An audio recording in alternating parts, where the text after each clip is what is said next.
साथियों, मैं मनीष कुमार शर्मा स्वागत करता हूं आपका एक बार फिर याद विन स्मार्ट क्लासेस पर, जिस पर आप यूपी पुलिस की तैयारी कर रहे हैं।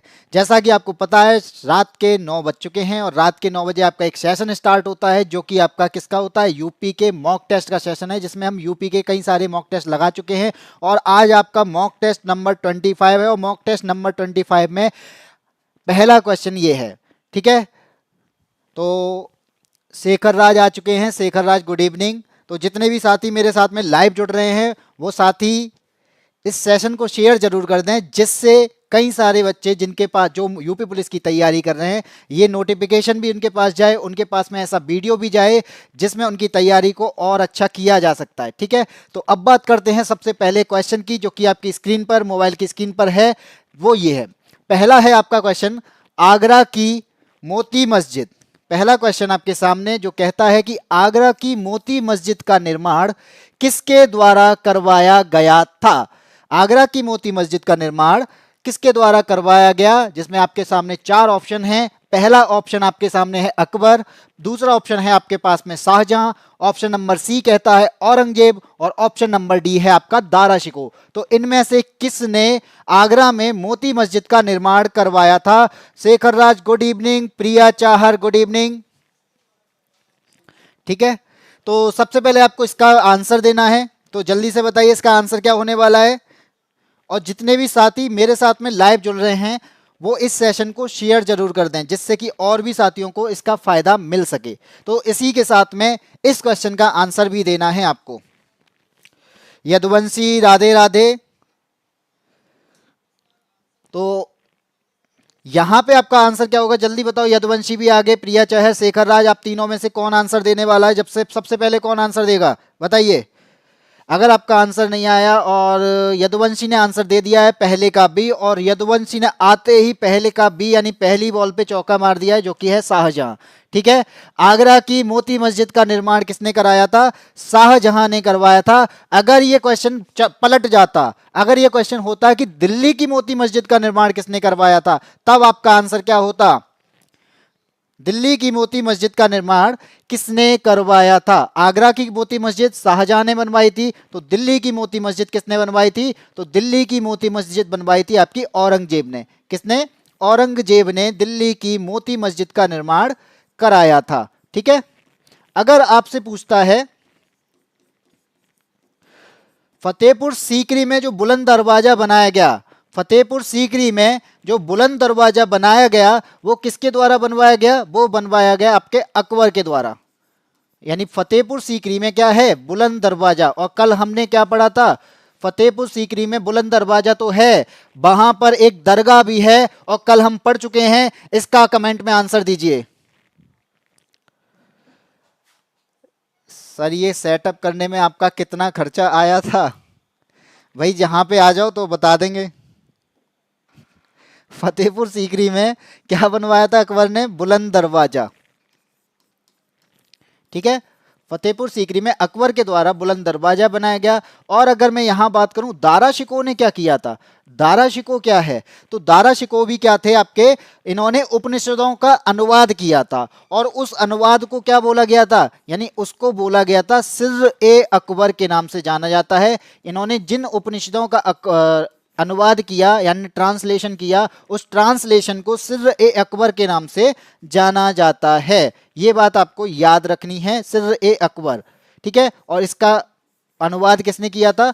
तो अकबर, दारा शिकोह ने किया था। ठीक है, ये बात आपको समझ में आई। और इस क्वेश्चन का आंसर कौन सा है? वो है आपका शाहजहां। यदुवंशी हाजी सलीम है, सलीम, सलीम चिश्ती। अच्छा अच्छा, मैंने क्वेश्चन पूछा था, उसका आंसर दिया है। सलीम चिश्ती की दरगाह है कहां पर? आपकी फतेहपुर सीकरी में। चलो, इसके बाद में नेक्स्ट क्वेश्चन क्या है आपका? अगला क्वेश्चन आता है आपका, जो कि बहुत इंपॉर्टेंट है। ये आपके एसएससी के एग्जाम में भी पूछा जाता है, और इससे रिलेटेड क्वेश्चंस आपके रेलवे में भी पूछे गए हैं। IUCN, IUCN। यहां पर आपके सामने देखा है एक डेटा बुक है, भारत में जानवरों, वनस्पतियों के, कवकों की दुर्लभ और लुप्त प्राय प्रजातियों के दस्तावेजीकरण के लिए स्थापित एक राजकीय दस्तावेज है। तो आपको बताना है कौन सा।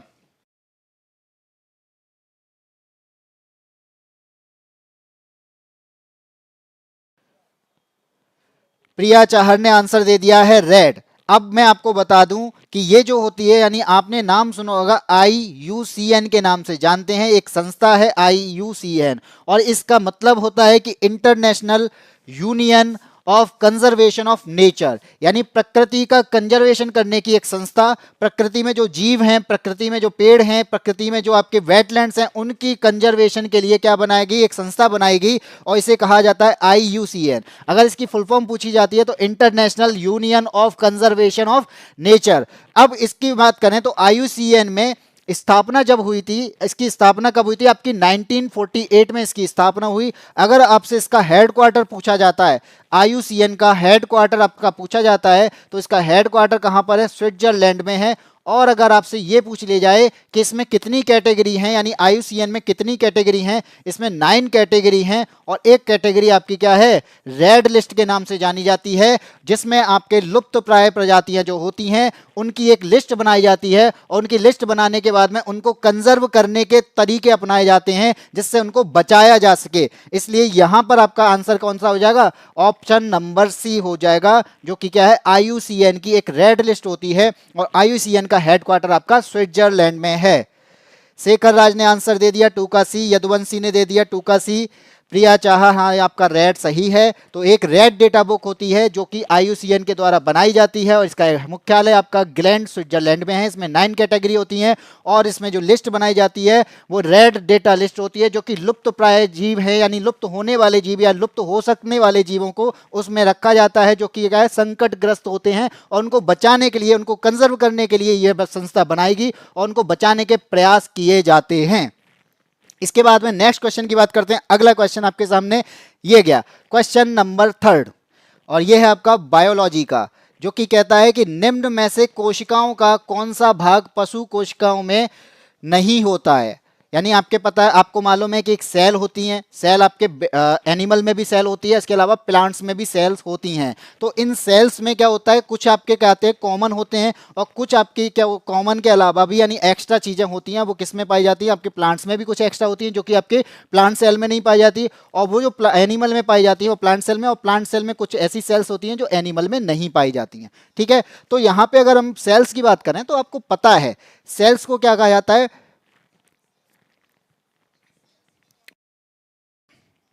यानी सेल जो होती है आपकी बेसिक फंडामेंटल यूनिट होती है, आपकी बॉडी की बेसिक फंडामेंटल यूनिट होती है। और ये जो ऑर्गेनिज्म होते हैं, आपके ऑर्गन जो होते हैं इसी से बने होते हैं, यानी सेल से क्या बने होते हैं, आपके ऑर्गन बने होते हैं। 3rd का बी यदुवंशी ने आंसर दे दिया है, 3rd का बी, शेखर राज ने भी 3rd का बी दिया है। यानी आपकी यहाँ पर कोशिका भित्ति जो है, जिसे हम कहते हैं सेल वॉल, ठीक है, कोशिका भित्ति जो कि सेल वॉल के नाम से जानी जाती है। तो सेल वॉल जो होती है आपकी किस में नहीं पाई जाती, पशुओं में नहीं पाई जाती है। बाकी आप एनिमल की बात करें, कोशिका भित्ति इसका आंसर हो जाएगा, यानी ऑप्शन नंबर सी इसका आंसर हो जाएगा। इसके अलावा अगर मैं एनिमल की बात करूं तो एनिमल में आपको एनिमल की जो सेल होती हैं उसमें क्या क्या पाया जाता है, आपका न्यूक्लियस होता है, और न्यूक्लियस आपका प्लांट्स में भी होता है। यानी प्लांट्स में भी बात करेंगे तो न्यूक्लियस आपका प्लांट्स में भी होता है। अगर मैं सेल मेम्ब्रेन की बात करूं तो एक होती है आपकी सेल मेम्ब्रेन, और सेल मेम्ब्रेन आपकी जो होती है वो आपकी प्लांट्स में भी पाई जाती है। इसके अलावा आपका माइटोकॉन्ड्रिया भी पाया जाता है सेल्स के अंदर, राइबोसोम्स भी होते हैं, माइटोकॉन्ड्रिया भी होता है, साइटोप्लाज्म जो कि एक द्रव्य होता है वो भी आपका इस सेल के अंदर पाया जाता है। तो एक साइटोप्लाज्म भी है, माइटोकॉन्ड्रिया भी होता है, ठीक है, और ये सारी चीजें इस प्लांट्स में भी पाई जाती हैं। तो अब कौन सी चीज एक एक्स्ट्रा मिली हमें, यहां पर आपके वैक्यूल्स होते हैं, वैक्यूल्स के अलावा यहां पर सेल वॉल भी होती है जो कि इसमें नहीं पाई जाती है, यानी जंतु कोशिका में सेल वॉल नहीं पाई जाती है। ठीक है, ये बात आपको समझ में आई।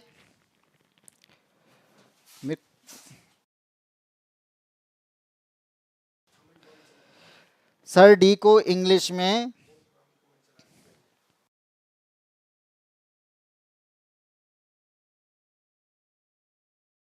डी को आपका कोशिका झिल्ली है, वही तो वो सेल मेम्ब्रेन जो है वो कोशिका झिल्ली ही तो है। सेल मेम्ब्रेन जो आपकी ऊपर की जो परत है उसे सेल मेम्ब्रेन बोला गया है सेल्स की, तो उसी को कोशिका झिल्ली बोला जाता है। केंद्रक आपका न्यूक्लियस होता है, यानी जो आपके इसमें सेल्स में जो आपका द्रव्य पाया जाता है, लिक्विड पाया जाता है, उस लिक्विड को हम साइटोप्लाज्म कहते हैं। ठीक है, चलिए नेक्स्ट क्वेश्चन की बात करते हैं। अगला क्वेश्चन आपके सामने ये है कि निम्न में से किस जाति में बाह्य निषेचन होता है। बाह्य निषेचन यानी जिसे हम कहते हैं एक्सटर्नल फर्टिलाइजेशन, जिसे हम क्या कहते हैं, एक्सटर्नल फर्टिलाइजेशन।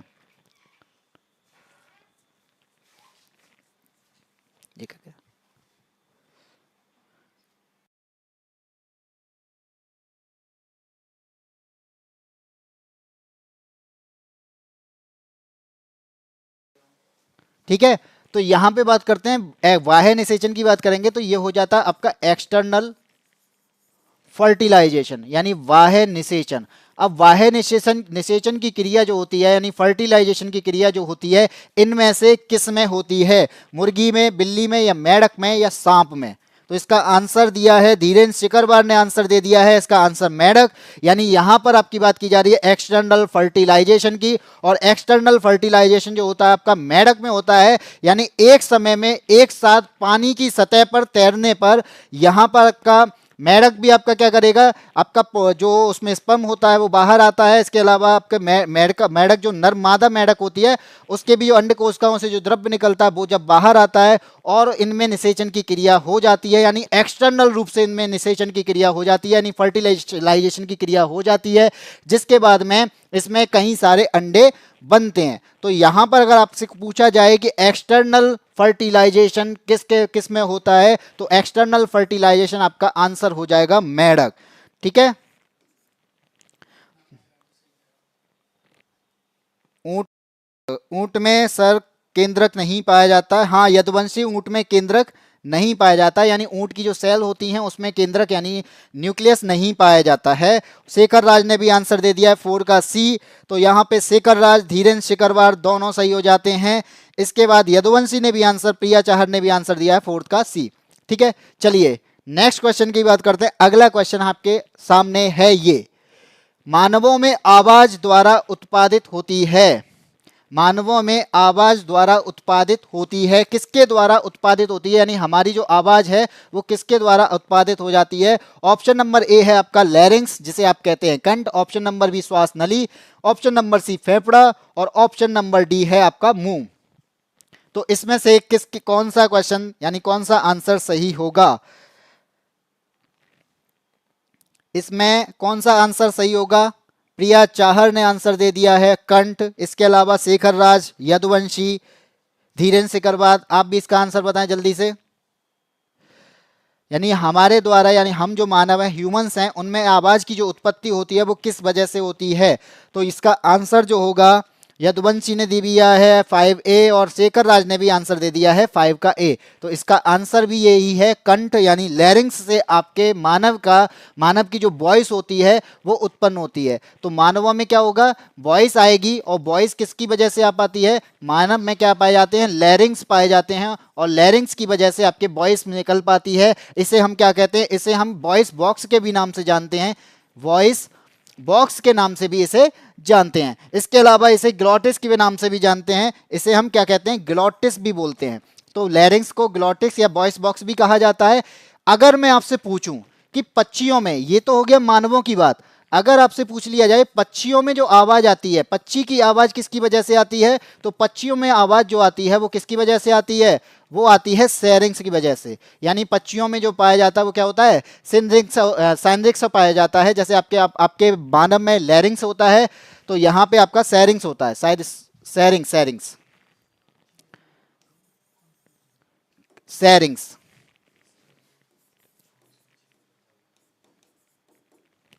ठीक है, तो सैरिंग्स आपका किसके, बर्ड्स में पाया जाता है। शेखर राज, यदुवंशी, प्रिया चाहर आपके आंसर सही थे। इसके बाद में हम नेक्स्ट क्वेश्चन की बात करते हैं, यानी मानवों की आवाज पूछी जाए तो लैरिंग्स, और पक्षियों में आवाज पूछी जाए तो सैरिंग्स। ठीक है, इसके बाद में नेक्स्ट क्वेश्चन की बात करते हैं। अगला क्वेश्चन आपके मोबाइल की स्क्रीन पर ये रहा, क्या कहता है कि निम्न में से कौन सी मृदा कपास की खेती के लिए उपयुक्त होती है। कपास की खेती इनमें से किस मिट्टी पर की जाती है, क्वेश्चन ये है। और ऑप्शन नंबर ए कहता है आपका लैटेराइट, ऑप्शन नंबर बी कहता है जलोढ़, ऑप्शन नंबर सी है काली मिट्टी, और ऑप्शन नंबर डी है आपका लाल मिट्टी। तो जल्दी से आंसर दे दीजिए प्रिया चहर, शेखर राज, यदुवंशी, ये 3 लोग ही आंसर दे रहे हैं। बाकी 10 से 11 लोग इसमें जुड़े हुए हैं हमारे साथ में और आंसर नहीं दे रहे हैं। मैंने हमेशा बोला है कि आपको इन्वॉल्व जरूर होना चाहिए, कि अगर आप आंसर दोगे तो आपका इन्वॉल्वमेंट होगा, और जब आपका इन्वॉल्वमेंट हो जाता है तो आपका फोकस बढ़ता है, और फोकस में बढ़ेगा तो आपके आंसर अगर गलत होते हैं तो आपको क्या होगा, आंसर गलत होगा तो आगे आपकी गलतियां खत्म होंगी, और आपका आंसर सही होगा तो आपके अंदर कॉन्फिडेंस भी जागेगा। इसलिए मैं कहता हूं कि हमेशा कमेंट्स में इन्वॉल्व होना चाहिए। अगर ऑफलाइन क्लास होती है तो लोग इन्वॉल्व होते हैं, लेकिन यहां पर इन्वॉल्व होने का तरीका कमेंट्स है, तो आपको कमेंट जरूर करने चाहिए। और यहाँ पे आंसर आ गया है 6 का सी, अभय सिंह। हाँ जी, गुड इवनिंग। अभय सिंह भी जुड़ चुके हैं, और अभय सिंह वीडियो को लाइक जरूर कर दें, इसके अलावा शेयर भी कर देना। शेखर राज का आंसर, यदुवंशी ने आंसर दिया है काली, जिसे रेगुर कहते हैं। और ये कल के देखो क्वेश्चंस वही हैं, थोड़ा सा चेंज होके आते हैं। यहाँ पे कल भी हमने पढ़ा था काली मिट्टी के बारे में, जिसे हमने रेगुर बोला था, और आज भी आपसे एक क्वेश्चन पूछा गया है काली मिट्टी के बारे में। तो यहाँ पे आपका आंसर हो जाएगा निम्न से कपासी जो मिट्टी, जिसे कपासी मिट्टी भी कहा जाता है, और वही वो मिट्टी होगी वो आपकी काली मिट्टी कहलाती है।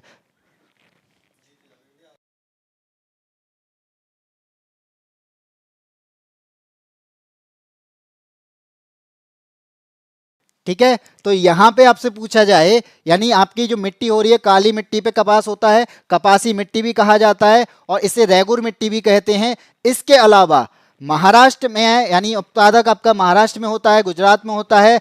इसके अलावा अगर आपसे पूछता है कि इसको जुते हुए खेत की मिट्टी भी कहा जाता है, क्योंकि इसमें क्या होती है, इसमें पानी सूखने के बाद में इसमें दरारें उत्पन्न हो जाती हैं, और वो दरारें जो उत्पन्न होती हैं वो हमेशा किसके लिए करती है, हमें नाइट्रोजन की कमी होती है, मिट्टी में आपकी नाइट्रोजन की कमी होती है। उस नाइट्रोजन की कमी को पूरा करने के लिए मिट्टी में जो दरार आई होती है, तो वायुमंडल से नाइट्रोजन मिट्टी अपने पास में एब्जॉर्ब करती है। ये कौन करती है, कपास की मिट्टी करती है, यानी काली मिट्टी करती है। ठीक है, अगर आपसे पूछ लिया जाए कि यहां पर मिट्टी है आपकी लैटेराइट मिट्टी, तो लैटेराइट मिट्टी पे किसकी फसल की जाती है और लैटेराइट मिट्टी का रंग कैसा होता है, अगर आपसे ये पूछ लिया जाए तो ये है आपका आंसर। इसका लैटेराइट मिट्टी का जो रंग होता है वो किसकी वजह से होता है, लाल होता है। और लाल रंग जो होगा वो किसकी वजह से होगा, क्योंकि इसमें क्या होगा, लोहे की मात्रा होगी, यानी फेरस की मात्रा ज्यादा होगी, इस वजह से इसका रंग क्या है, लाल है। और अगर वे पूछ लिया जाए कि इस पर किसकी खेती की जाती है, तो इस पर खेती की जाती है चाय और कॉफी की। ठीक है, तो लाल रंग किस वजह से होता है, तो ये आपको याद रखना है कि लाल रंग इसमें फेरस की मात्रा ज्यादा हो जाने की वजह से होता है। अगर आपसे पूछा जाता है कि लाल मिट्टी, आपके सामने लाल मिट्टी है, तो लाल मिट्टी भी कहाँ पाई जाती है, तो लाल मिट्टी भी आपको याद रखनी है कि लाल मिट्टी आपकी मध्य प्रदेश, छत्तीसगढ़, यानी बुंदेलखंड वाले राज्य में, बुंदेलखंड वाले रीजन में आपकी लाल मिट्टी पाई जाती है। और बुंदेलखंड रीजन आपका क्या है, एमपी और छत्तीसगढ़, जिसमें यूपी का भी कुछ पार्ट आता है, अगर पूछ लिया जाए तो ये है आपका आंसर। ठीक है, काली मिट्टी की बात करते हैं, यानी कपास की बात करते हैं, तो भारत कपास का दूसरा सबसे बड़ा उत्पादक है। अगर पूछ लिया जाए कि कपास का दूसरा सबसे बड़ा उत्पादक, कपास का यानी कॉटन का दूसरा सबसे बड़ा उत्पादक, प्रोड्यूसर, दूसरा सबसे बड़ा उत्पादक कौन है, वो है आपका भारत।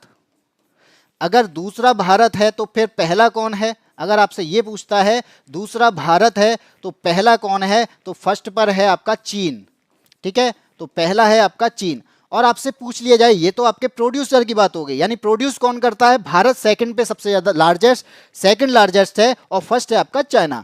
और आपसे पूछ लिया जाए कंज्यूम कौन सबसे ज्यादा करता है, तो ये भी आपको याद रखना है कि भारत ही विश्व का सबसे बड़ा उपभोक्ता है कॉटन का।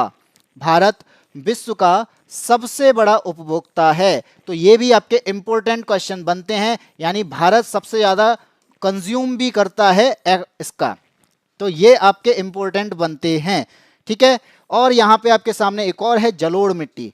जलोढ़ मिट्टी कौन सी होती है कि जो नदियों के द्वारा बहाकर लाई जाती है, यानी जो जल के द्वारा लुढ़काकर लाई जाती है, उसे हमने जलोढ़ मिट्टी बोला है। और जलोढ़ के दो पार्ट होते हैं, तो मैं जलोढ़ के बारे में बताऊं तो जलोढ़ के आपके दो पार्ट होते हैं, एक होता है आपका खादर और एक होता है आपका बांगर। तो जलोढ़ मिट्टी भी दो प्रकार की होती है, खादर और बांगर। खादर जो होती है वो जहां पर बाढ़ आती है उसे बोला जाता है, तो वहां पर बोलेंगे जहां बाढ़ आती है तो वहां बनेगी नई मिट्टी, और बाढ़ आती है तो बाढ़ की वजह से मिट्टी वहां पर जमा होती चली जाती है नई हर साल। बांगर की बात करेंगे तो वो पार्ट जो धीरे धीरे जहां पर बाढ़ आ चुकी थी पहले, आज के टाइम पे वहां पर बाढ़ नहीं आती है और वो एरिया थोड़े ऊंचे हो गए हैं। ऊंचे हो जाने की वजह से इसमें जो मिट्टी पाई जाती है वो कैसी मिट्टी पाई जाती है? पुरानी जलोढ़ मिट्टी पाई जाती है। ठीक है, तो आपसे अगर ये क्वेश्चन भी पूछता है तो आपके आंसर हो जाता है ये। शेखर राज ने भारत, शेखर राज मध्य प्रदेश में, हाँ जी मध्य प्रदेश में लाल मिट्टी पाई जाती है। इसके अलावा उषा वर्मा, लाल, शेखर राज, प्रिया चाहर, सब ने सही आंसर दिया। ठीक है, तो जितने भी लोगों को ये वीडियो पसंद आती है, पढ़ाने का तरीका आपको समझ में आता है, तो आप वीडियो को लाइक करें। इसके अलावा चैनल को सब्सक्राइब जरूर कर लें। ठीक है, इसके बाद में नेक्स्ट क्वेश्चन की बात करते हैं। अगला क्वेश्चन क्या कहता है आपके सामने ये। ठीक है, निम्न में से कौन सा जानवर भारत में स्थानिक प्रजाति, स्थानिक प्रजाति का मतलब क्या दिया है कि वो जानवर जो केवल एक ही भौगोलिक क्षेत्र में पाए जाते हैं, यानी एक पर्टिकुलर एरिया में ही पाए जा रहे हैं, उसकी बात कर रहा है। तो निम्न में से कौन सा जानवर है जो भारत में स्थानिक प्रजाति का उदाहरण नहीं है? तो आपको ये बात याद रखनी है, क्वेश्चन में पूछा गया है कि इसका उदाहरण नहीं है, और नहीं है का मतलब होता है कि हमें ये देखना है कि इन तीनों में कोई तीन तो ऐसे होंगे, इन चारों में कोई तीन तो ऐसे होंगे जो एग्जाम्पल हैं, जो हर जगह यानी उनका पर्टिकुलर एरिया होता है, लेकिन एक ऐसा होगा जो हर जगह पाया जाता है। ठीक है, तो भौगोलिक के अकॉर्डिंग एक जगह पर पाए जाने वाले जानवर इनमें से कौन से हैं और हर जगह पाए जाने वाला जानवर कौन सा है? तो जल्दी से आंसर दे दीजिए। शेखर राज, उषा वर्मा, प्रिया चाहर, इसके अलावा यदुवंशी, और यदुवंशी का आंसर आ चुका है 7 का डी। प्रिया चाहर का आंसर डी। तो यहां पर जितने भी साथी यानी प्रिया चाहर और यदुवंशी जिन्होंने डी बताया है, तो उनके लिए ये आंसर मेरी तरफ से भी सही हो जाता है। 7 का डी, हाँ शेखर राज ने भी आंसर दे दिया, उषा वर्मा ने भी आंसर दे दिया है कि 7 का डी है, गाय आपकी हर जगह पाई जाती है। लेकिन एक सिंगी गैंडा जो है, यानी एक सिंग का गैंडा जो है वो कहाँ पाया जाता है? एक सिंग के गैंडे की बात करें तो ये असम में पाया जाता है, और असम में भी आपका एक नेशनल पार्क है जिसे कहते हैं काजीरंगा नेशनल पार्क। कौन सा park? Kaziranga national park. N और पी लिख देता हूं जिसका मतलब है नेशनल पार्क। ठीक है, तो एक सींग का गैंडा कहां पाया जाता है? काजीरंगा नेशनल पार्क में पाया जाता है, और ये कहां पर है? ये असम में है। ठीक है, बंगाल टाइगर की बात करें तो आप नाम से ही पता कर रहे होंगे कि बंगाल टाइगर आपका बंगाल में मिलने वाला है। तो बंगाल में अगर ये मिलने वाला है तो कौन सा? ये हो जाएगा आपका पश्चिम बंगाल, यानी आपका वेस्ट बंगाल में मिलता है। और वेस्ट बंगाल में भी अगर पूछ लिया जाए तो कहां पर? ये आपका मिलता है सुंदरबन में। ठीक है, कहां पर मिलता है? सुंदरबन में। और सुंदरबन कहां पर है? आपका पश्चिम बंगाल में है, और इसके अलावा आधा आपका बांग्लादेश में पड़ता है। तो आपको यह भी मालूम होना चाहिए कि आपकी एक नदी आती है जिसे हम कहते हैं गंगा, और यहां से आपकी एक नदी आती है जिसे हम कहते हैं ब्रह्मपुत्र। ये आती है आपकी कहां से?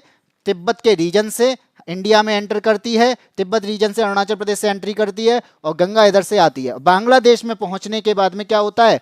बांग्लादेश में पहुंचने के बाद में इसका नाम हो जाता है, गंगा का नाम पद्मा और ब्रह्मपुत्र का नाम हो जाता है जमुना। तो पद्मा और जमुना जब मिलती हैं तो मिलने के बाद में बनती कौन सी है? मेघना। और ये नदी मेघना के नाम से जानी जाती है, और मेघना क्या कर देती है? ये आपका डेल्टा बना देती है।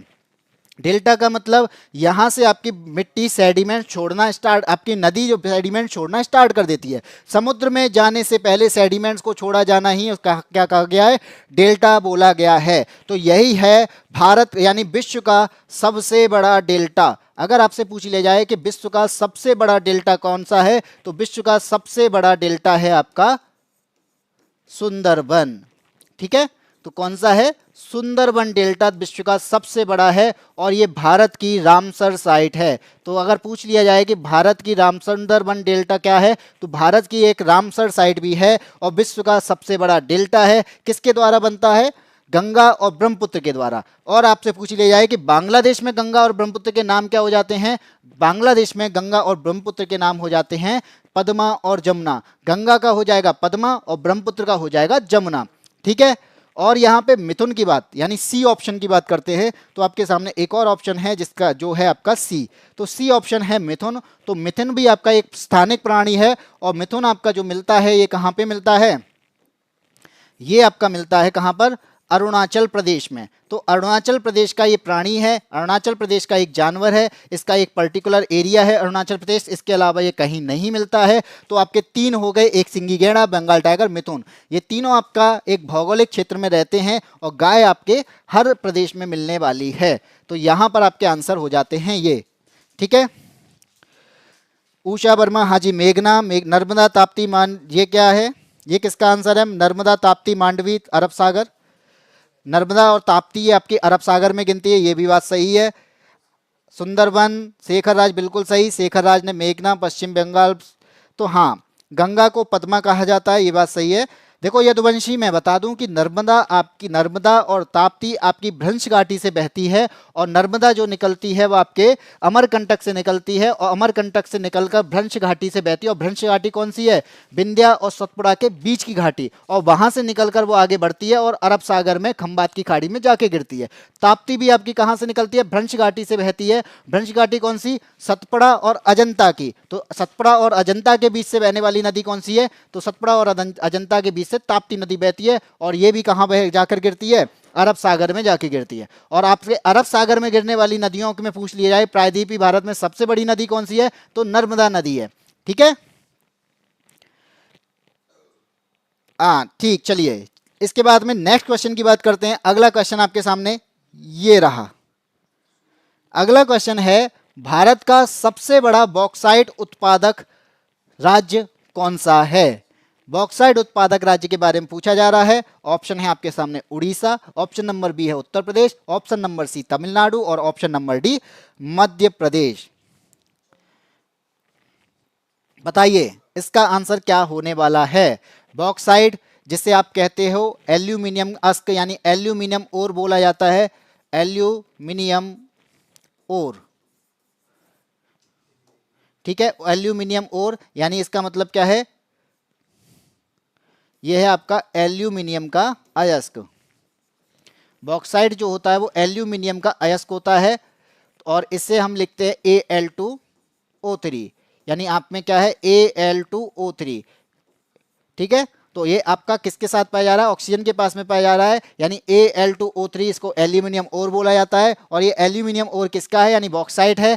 तो यहां पर अगर आपसे पूछा जा रहा है कि सबसे ज्यादा होता कहां पर है, तो सबसे ज्यादा ये कहां पर होता है? तो सर्वाधिक मात्रा में ये आपका कहां पर होगा? सर्वाधिक मात्रा में होता है उड़ीसा में।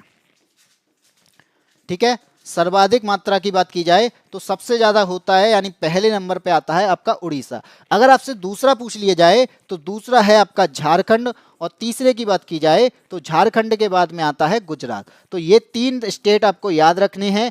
कभी कभी आपके थर्ड नंबर का या सेकंड नंबर का पूछ लिया जाता है, तो आपका अगर सबसे ज्यादा की बात की जाती है तो उड़ीसा, सेकंड पे झारखंड, थर्ड पे आपका गुजरात। तो यहाँ पे आपका ऑप्शन कौन सा सही हो जाएगा? यहाँ पे आपका ऑप्शन नंबर ए सही हो जाएगा। ठीक है, उड़ीसा शेखर राज ने आंसर दे दिया है, यदुवंशी, प्रिया चाहर और उषा वर्मा ने भी आंसर दे दिया है। सबके आंसर सही आ रहे हैं, इसका आंसर ए होने वाला है। यहां पर उड़ीसा ही इसका आंसर होगा। ठीक है, तो एल्यूमिनियम ओर होती है, एल्यूमिनियम का अयस्क होता है जिसे हम Al2O3 के नाम से जानते हैं, एल्यूमिनियम ऑक्साइड जो कि आपका बॉक्साइट है। ठीक है, चलिए इसके बाद में नेक्स्ट क्वेश्चन की बात करते हैं।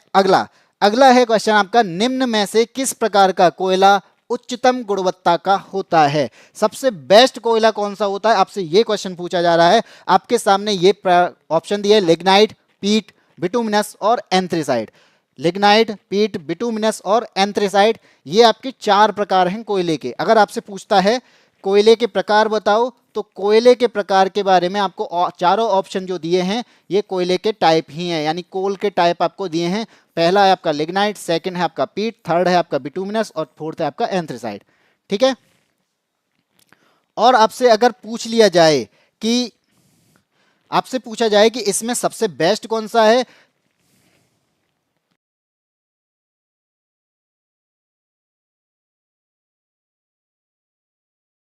ठीक, तो आपसे बोला जाए कि इसमें सबसे बेस्ट कौन सा है, 9 का ए शेखर राज ने आंसर दे दिया है, अभय सिंह ने आंसर डी दिया है, उषा वर्मा ने डी आंसर दिया है, यदुवंशी ने, यानी यदुवंशी, शेखर राज, अभय सिंह, उषा वर्मा, प्रिया चाहर। इन सब ने आंसर दिया है 9 का डी और शेखर राज का आया है 9 का ए। लिग्नाइट की बात करते हैं तो यहाँ पे आपसे अगर क्वेश्चन पूछा जाता है तो ये आपका होगा कि यहाँ पर सबसे बेस्ट कोयले की बात की जाए तो सबसे बेस्ट कोयला आपका कौन सा है, एंथ्रेसाइट कोयला है, जो जिसमें 90 से 95% कोयला पाया जाता है। तो मैं अगर पीट की बात करूं तो मैं लिख देता हूं यहाँ पर, अगर हम पीट की बात करें तो पीट में आपका 40% कोयला पाया जाता है, यानी अगर इसके कोयले की बात की जाए तो इसमें 40% कार्बन पाया जाता है। और अगर कोयले के दूसरे टाइप लिग्नाइट की बात करें तो लिग्नाइट में आपका 40 से 55% कार्बन पाया जाता है, 40 से 55% कार्बन पाया जाता है। तीसरा टाइप आपका बिटुमिनस है। बिटुमिनस की बात करेंगे तो बिटुमिनस में आपका 50 से, यानी बिटुमिनस की बात करें, थर्ड टाइप की बात करें तो इसमें 55 से 80% का विलय पाया जाता है, यानी कार्बन पाया जाता है।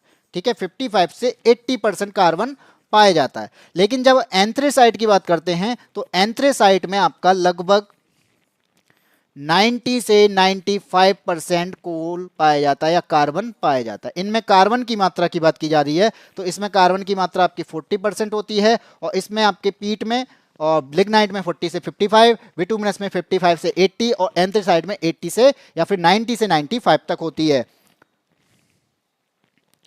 सर डाउट लग रहा था किस चीज में, अगर डाउट है तो आप पूछ सकते हो ना शेखर राज, कोई भी डाउट हुआ करे आप पूछ सकते हो यहाँ पे, ठीक है। और मैं सारे कमेंट पढ़ता हूँ, जितने भी आपके कमेंट आते हैं मैं सारे कमेंट को देखता हूँ। तो ऐसी नहीं, ऐसी ये भी बात नहीं हो सकती कि अगर आपने कमेंट किया था तो मैंने देख नहीं पाया हो, ऐसा भी नहीं हो सकता, क्योंकि मोस्टली मैं पूछ लेता हूँ लिग्नाइट और एंथ्रेसाइट में।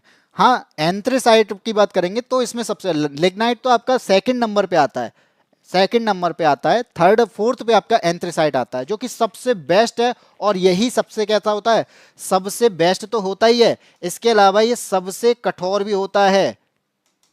ठीक है, सबसे बेस्ट के अलावा ये सबसे कठोर कोयला भी है, क्योंकि इसमें कार्बन की मात्रा भी ज्यादा होती है। और सबसे खराब जो होता है वो आपको पता है, कार्बन की मात्रा कम है, तो 40% है इसका answer.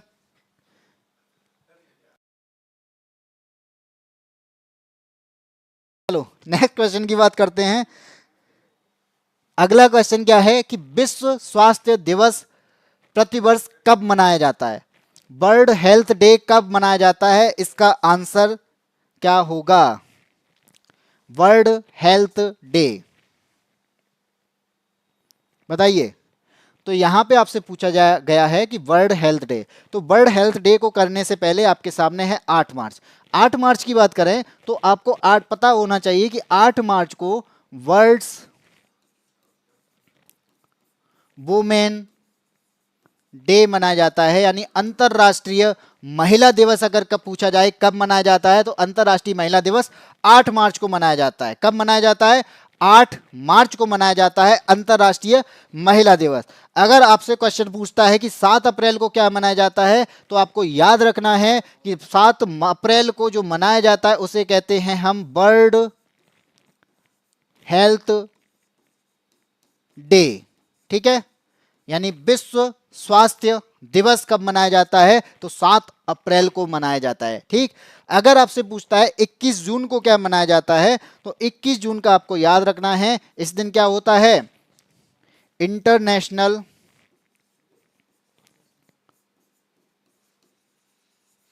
Day of yoga, international day of yoga. अगर आपसे 21 जून का पूछता है तो इस दिन क्या होता है, योगा डे होता है, जो कि अभी 2-4 दिन पहले ही आपका निकल के गया है। ठीक है, और ऐसे क्वेश्चन आपके पूछे जाते हैं जो आपके मोस्टली निकल के, यानी अभी ही निकल के चले गए या फिर न्यूज में रहे हों। ठीक, 8 मार्च आपका बर्ड्स वुमेन डे, 7 अप्रैल वर्ल्ड हेल्थ डे, आपका 21 जून इंटरनेशनल डे ऑफ योगा। अब मैं आपसे एक क्वेश्चन और पूछता हूं कि 21 जून को अगर पृथ्वी और सन की बात की जाए तो जैसे ये आपकी क्या है, पृथ्वी है और यहां पे आपका एक है आपका सन। ठीक है, ये हो गया आपका सन।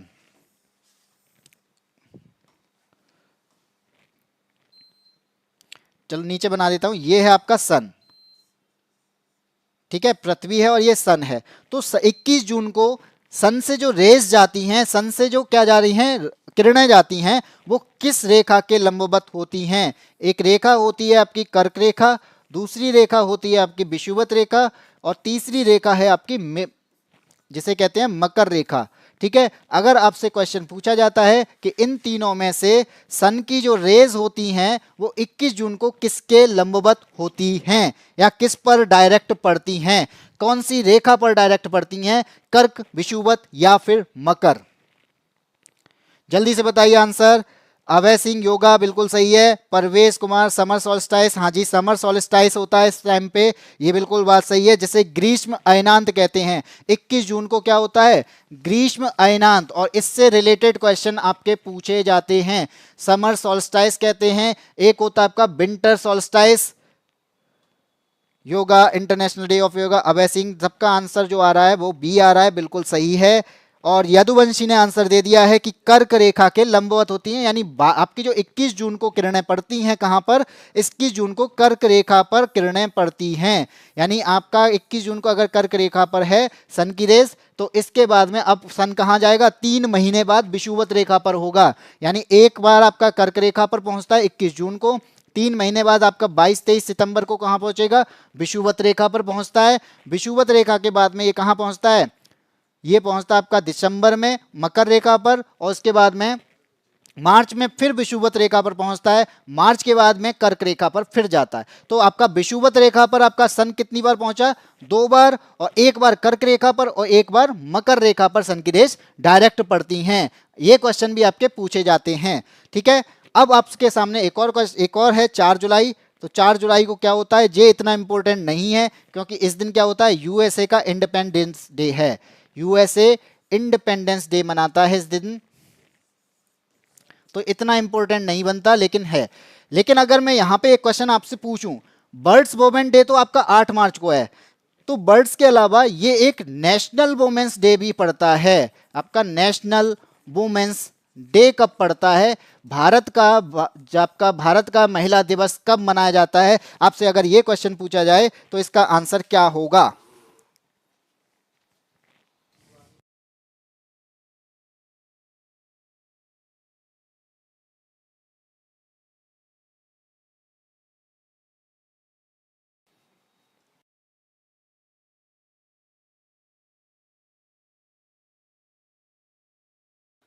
किसी के आंसर नहीं आ रहे हैं, मैं ही बता देता हूं। नेशनल वुमेन्स डे जो मनाया जाता है वो आपका 13 फेब को मनाया जाता है। ठीक है, आपसे अगर पूछ लिया जाए कि नेशनल वुमेन्स डे कब मनाया जाता है? 13 फेब को मनाया जाता है। बर्ड्स वुमेन्स डे कब मनाया जाता है? 8 मार्च को। ठीक है, इंडिपेंडेंस डे होता है, ये बात सही है, यूएसए का होता है, ये भी याद रख लेना, ऐसा मत करना किसी और देश का बना दो, यूएसए का होता है। ठीक, चलिए अब बात करते हैं अगले क्वेश्चन की, जो कि आपके सामने ये रहा। मानव शरीर का कौन सा भाग, ऑस्टियोपोरोसिस की बात कर रहा है, मानव शरीर का कौन सा भाग ऑस्टियोपोरोसिस से प्रभावित होता है? अगर आप इस नाम से बात करें, ऑस्टियोपोरोसिस 13 का 13 फेब, हाँ, अगर आप इसका आंसर रह गया हो तो मैं आंसर लिख देता हूं। ठीक है, ऑप्शन नंबर 20 का आंसर है। ठीक है, चलिए अगला, मानव शरीर का कौन सा भाग ऑस्टियोपोरोसिस। अब आपको हिंदी के नाम की बात की जाए तो आपको समझ में आना चाहिए, ये है अस्थि सुश्रिता, यानी अस्थि के नाम बात कर रहा है, सुश्रिता पे आप ध्यान मत दो। तो अस्थि की बात कर रहा है, तो कौन सा रोग आपका, कौन सी चीज प्रभावित होगी? तो आपका हड्डी प्रभावित होगी। ये बात आपको याद रखनी है कि इसका ऑप्शन नंबर कौन सा सही हो जाएगा? ऑप्शन नंबर सी सही हो जाएगा। इससे कौन क्या प्रभावित होता है? हड्डी प्रभावित होती हैं। यानी जब भी ऑस्टियोपोरोसिस होता है, ऑस्टियोपोरोसिस होती है, तो आपकी बोन्स से रिलेटेड बीमारी होती है। और ये क्या करता है? बोन्स से रिलेटेड अगर बीमारी है तो ये डेंसिटी को कम करता है। किसकी डेंसिटी? बोन्स की डेंसिटी को कम कर देता है। यानी बोन्स डेंसिटी जो होती है उसको क्या कर देगा? ये कम कर देगा। और बोन डेंसिटी कम हो जाएगी तो आपकी इसमें बोन्स में क्या हो जाएगी? मजबूती कम हो जाएगी। और अगर मजबूती कम हो जाएगी तो यहाँ पे क्या है? ये क्या हो गया? हड्डी के चटकने का डर भी रहता है, क्योंकि इसमें मजबूती कम रह गई है। और यदुवंशी ने आंसर दिया विटामिन डी की कमी से। हाँ जी, विटामिन डी की कमी भी होती है, जिससे आपकी अस्थि यानी आपकी हड्डियां जो होती हैं वो कमजोर हो जाती हैं। और इसके अलावा इसमें कैल्शियम की कमी भी रहती है, अगर आपसे क्वेश्चन पूछा, क्योंकि कैल्शियम आपको हड्डी के लिए चाहिए होता है।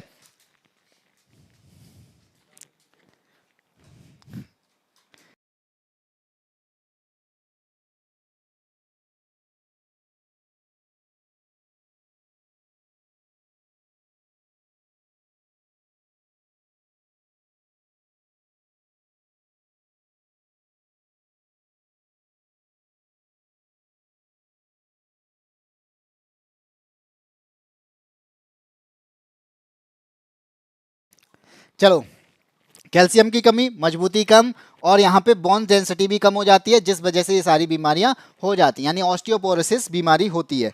शेखर राज ने 11 का, हाँ ये 11 का सी आंसर होगा।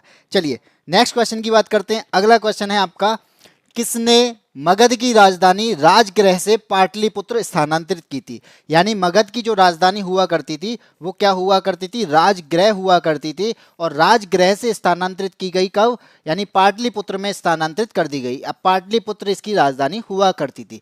अब ये बात की जाए कि मगध की राजधानी स्थानांतरित तो हो गई, लेकिन की किसने थी, ये बात पूछी जा रही है। तो शेखर राज, प्रवेश कुमार और यदुवंशी, आप जल्दी से इसका आंसर दे दीजिए कि मगध की राजधानी जो है राजगृह हुआ करती थी, इसको पाटलिपुत्र किस राजा ने बनाया था या स्थानांतरित किया था? जल्दी से आंसर दे दीजिए। Option number D, Abhay Singh ने आंसर दे दिया है ऑप्शन नंबर डी। प्रवेश कुमार ने आंसर दिया है ऑप्शन नंबर ए, लेकिन 12 का है शेखर राज। ऑप्शन पर, ऑप्शन में आपका बिंबिसार, अशोक, चाणक्य और अजातशत्रु। आप, एक और चीज बता दूं कि इसमें जो ऑप्शन यानी आंसर है वो आंसर इसमें है ही नहीं, ठीक है। यहाँ पे जो आंसर दिया गया है उसमें से एक भी आंसर सही नहीं है, मिस्टेक हो गई होगी या फिर मान लीजिए ये क्वेश्चन ही ऐसा आया होगा। तो चलो बात करते हैं यानी हर्यक वंश की। तो आपका एक वंश हुआ करता था हर्यक वंश। हर्यक वंश के जो राजकुमार थे या फिर राजा थे वो कौन थे? हर्यक वंश के राजा की बात करें यानी शासक की बात करें तो वो हुआ करते थे आपके बिंबिसार, जो कि आपका ऑप्शन नंबर ए है। बिंबिसार आपके हर्यक वंश के राजा हुआ करते थे। इनके बाद में कौन राजा बना? तो इनके बाद में जो राजा बना वो इनका पुत्र बना, यानी बिंबिसार के जो बात बना वो इनका पुत्र था, जिनका नाम था अजात शत्रु, ठीक है, जिनका नाम क्या था? अजात शत्रु। और अजात शत्रु के पुत्र हुआ करते थे कौन? उदयन, ठीक है, उनका नाम क्या हुआ करता था? उदयन। तो उदयन जो थे, इन्होंने ही इसकी राजधानी जो थी वो क्या किया था? राजगृह से पाटलिपुत्र की थी। तो आंसर जो होगा वो इसका क्या हो जाएगा? आंसर इसका होगा उदयन, ठीक है। ये बात आपको याद रखनी है, इस ऑप्शन में आंसर नहीं है। बिंबिसार राजा हुआ करता था, और बिंबिसार का पुत्र था अजातशत्रु, और अजातशत्रु का पुत्र था कौन? उदयन नाम का एक राजा था। इसने ही पाटलिपुत्र बनवाया था, यानी पाटलिपुत्र जो था राजगृह से पाटलिपुत्र स्थानांतरित की थी, यानी ट्रांसफर की थी। इतनी बात समझ में आई? अंजलि सैनी, राधे राधे।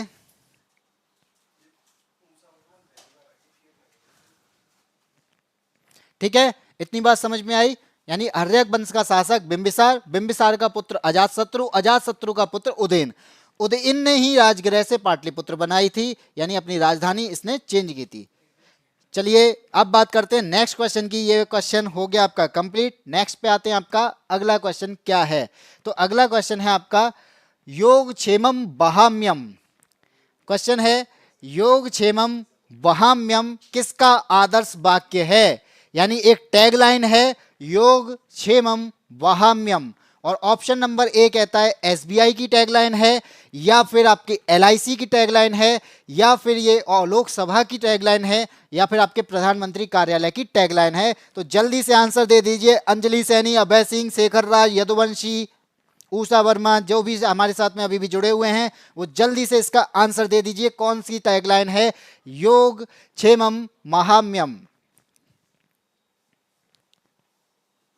अभय सिंह है, उदयन बिल्कुल सही आंसर था अभय सिंह आपका, और अभय सिंह ने ही इसका आंसर दिया है ऑप्शन नंबर बी, ठीक है। और यहां पे आपका उषा वर्मा ने भी आंसर दे दिया है ऑप्शन नंबर बी, और यदुवंशी ने भी आंसर दिया, यानी सभी का आंसर आ रहा है ऑप्शन नंबर बी। सभी का आंसर आ गया ऑप्शन नंबर बी, और इसका आंसर कौन सा हो जाएगा? ऑप्शन नंबर बी ही सही होगा। एलआईसी की टैगलाइन है आपकी योग क्षेमम वहाम्यम, और इसका अर्थ अगर आपसे पूछ लिया जाए, तो अगर इसका अर्थ पूछा जाए तो क्या होगा? इसका अर्थ बताइए। योग करो और बाहर चले, इसका अर्थ है योग करो और बाहर चले जाओ। प्रवेश कुमार कह रहे हैं इसका अर्थ है योग करो और बाहर चले जाओ। इसका अर्थ ये नहीं होने वाला है।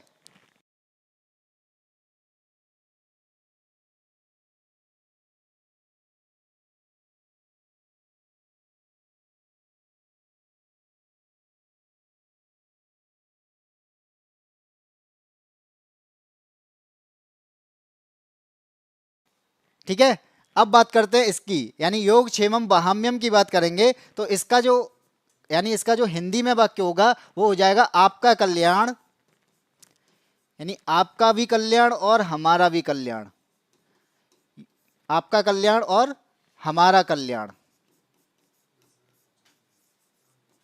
ठीक है, इतनी बात समझ में आ गई? सॉरी, हमारा कल्याण या फिर इसे कहेंगे हमारा दायित्व। इसके बाद में स्टेट बैंक की बात करेंगे तो स्टेट बैंक का जो टैगलाइन है स्टेट बैंक की, अरे सर जी बीमा करवाए, कौन बीमा करवा रहा है? तो इसका जो स्टेट बैंक की बात करते हैं तो स्टेट बैंक की जो टैगलाइन है, अगर स्टेट बैंक की टैगलाइन आपसे पूछ ली जाती है तो स्टेट बैंक की टैगलाइन होगी आपकी प्योर बैंकिंग और nothing else, pure banking nothing else. ठीक है, इसकी जो टैगलाइन है स्टेट बैंक की तो प्योर बैंकिंग नथिंग एल्स के नाम से, यानी एल्स जो है ये आपकी टैगलाइन है, और किसी का कोई आंसर नहीं है।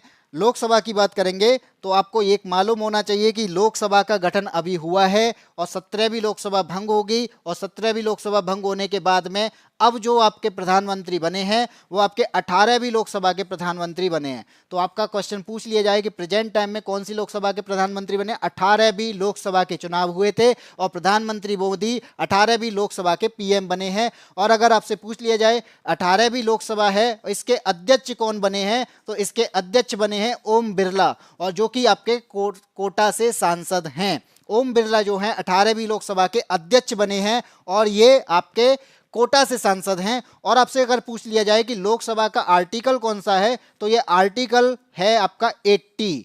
ठीक है, और ये कल भी मैंने बताया था कि आर्टिकल 80 आपका लोकसभा से रिलेटेड है और राज्यसभा से रिलेटेड आपका 79 है और संसद आपका 78 में आता है। ठीक है, इतनी बात समझ में आई?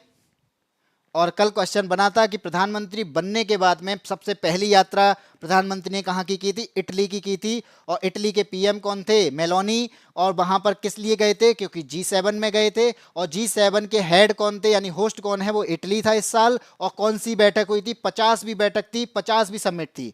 ठीक है, तो ऐसे भी क्वेश्चन आपको करने हैं। ये भी आपका, हाँ जी, ओम बिरला, अभय सिंह 80, हाँ बिल्कुल आर्टिकल 80 है। कुलबीर सिंह ने भी आंसर दे दिया, ओम भी। यदुवंशी अनुच्छेद 79, 80, 81 बिल्कुल सही। 79 आपका संसद के लिए, 80 आपका लोकसभा के लिए, और 81 आपका राज्यसभा के लिए। ठीक है, ओशा वर्मा, ओम बिरला, लोकसभा के जो आपके अध्यक्ष बने हैं वो ओम बिरला हैं। ठीक है, नेक्स्ट पे आते हैं, भारत और श्रीलंका का कौन सा जल डमरू मध्य अलग करता है? भारत और श्रीलंका को कौन सा जल डमरू मध्य अलग करता है? आपसे अगर ये क्वेश्चन पूछा जा रहा है तो आपके ऑप्शन भी दिए हैं, मन्नार की खाड़ी, ऑप्शन नंबर बी है अकाबा की खाड़ी, ऑप्शन नंबर सी है मैक्सिको की खाड़ी, और ऑप्शन नंबर डी है पाक जल डमरू मध्य। तो इसका आंसर जल्दी से दे दीजिए कि इसका आंसर क्या होने वाला है। तब तक मैं आपको बता दूं कि जल डमरू मध्य इसको क्या कहते हैं? हम इसको कहते हैं स्ट्रेट।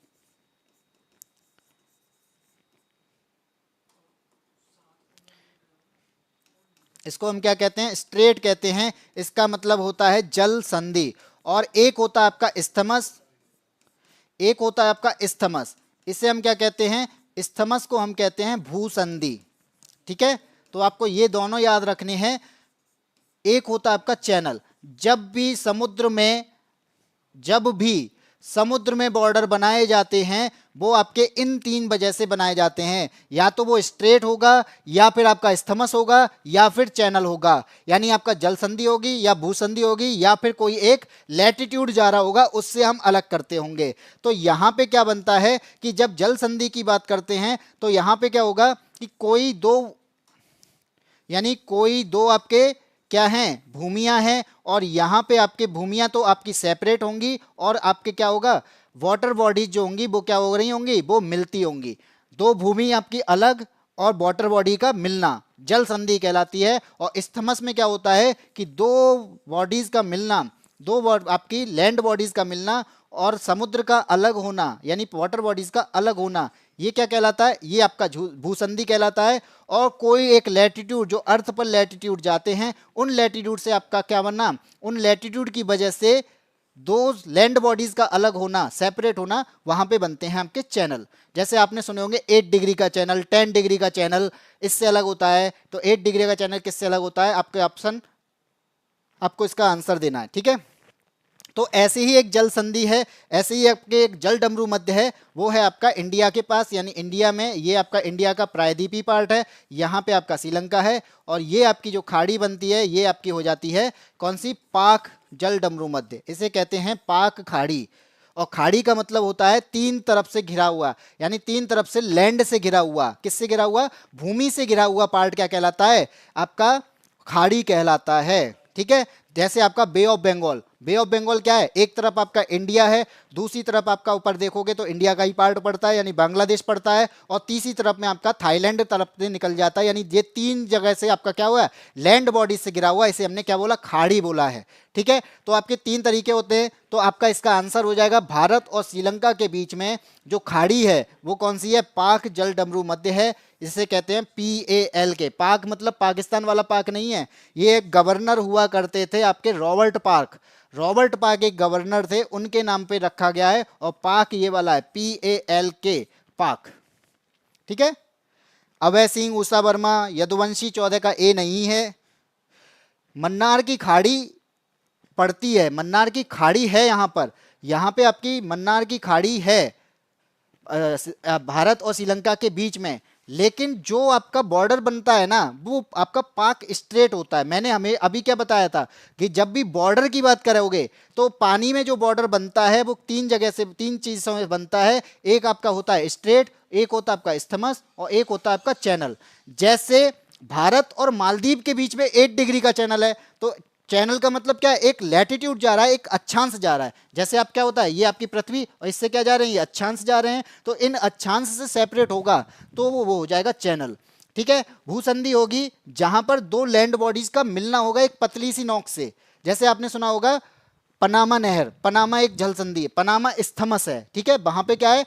आप देखोगे नॉर्थ अमेरिका साउथ अमेरिका को कनेक्ट करता है, और वो आपका दो लैंड बॉडीज को कनेक्ट कर रहा है, दो वाटर बॉडीज को सेपरेट कर रहा है। जब जल संधि की बात करेंगे तो ये क्या है? वाटर बॉडीज तो कनेक्ट हो रही हैं और लैंड बॉडीज अलग हो रही हैं। तो इंडिया और श्रीलंका के बीच में क्या है? ये एक लैंड बॉडीज है यानी भू है, ये एक भूमि है, तो ये दोनों अलग हो रही हैं, और बीच में आपका समुद्र है, तो दो समुद्र आपके मिल रहे हैं और दो लैंड बॉडीज अलग हो रही हैं, ठीक है।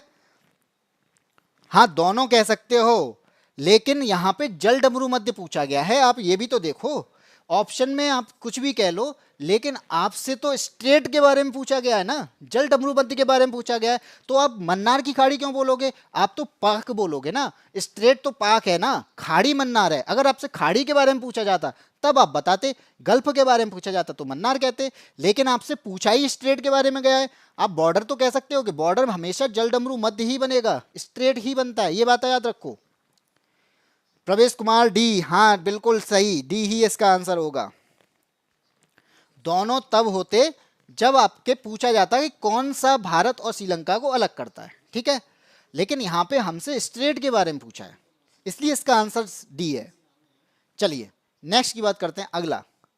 1662 में पुर्तगाल के राजा ने इंग्लैंड के चार्ल्स द्वितीय को कौन सा भारतीय तटीय शहर दहेज के तौर पर उपहार में दे दिया था? यानी अब दहेज की बात आ गई यहाँ पे कि दहेज के तौर पर कौन सा एक शहर उपहार में दिया गया था किसको? पुर्तगाल के राजा को, जो कि पुर्तगाल के राजा ने किसको? इंग्लैंड के चार्ल्स द्वितीय को।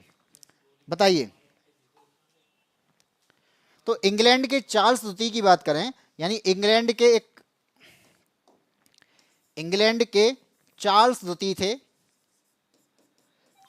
चार्ल्स सेकंड के नाम थे। इन्होंने क्या किया? इन्होंने शादी की, ठीक है। इन्होंने क्या कर लिया? इन्होंने शादी की, और शादी की पुर्तगाल की राजकुमारी से। किससे की? पुर्तगाल की राजकुमारी से, पुर्तगाल की राजकुमारी। अब पुर्तगाल की जो राजकुमारी थी, इनसे शादी कर ली इनने, और इनसे शादी करने के बाद में इनको जो दहेज में मिला, यानी पुर्तगाल के जो राजा थे उन्होंने क्या दिया? इनको मुंबई को दहेज में दिया। इन्होंने क्या किया? मुंबई दहेज में दे दिया। ठीक है। और मुंबई दहेज में देने के बाद में चार्ल्स सेकंड ने भी क्या किया, चार्ल्स सेकंड ने इसको ब्रिटिश ईस्ट इंडिया कंपनी को दे दिया लीज पर, ब्रिटिश ईस्ट इंडिया कंपनी को लीज पर दे दिया, किराए पर। ठीक है। तो यहां पे आपका आंसर अगर पूछा जाए तो आपका आंसर तो ऑप्शन नंबर ए हो जाएगा।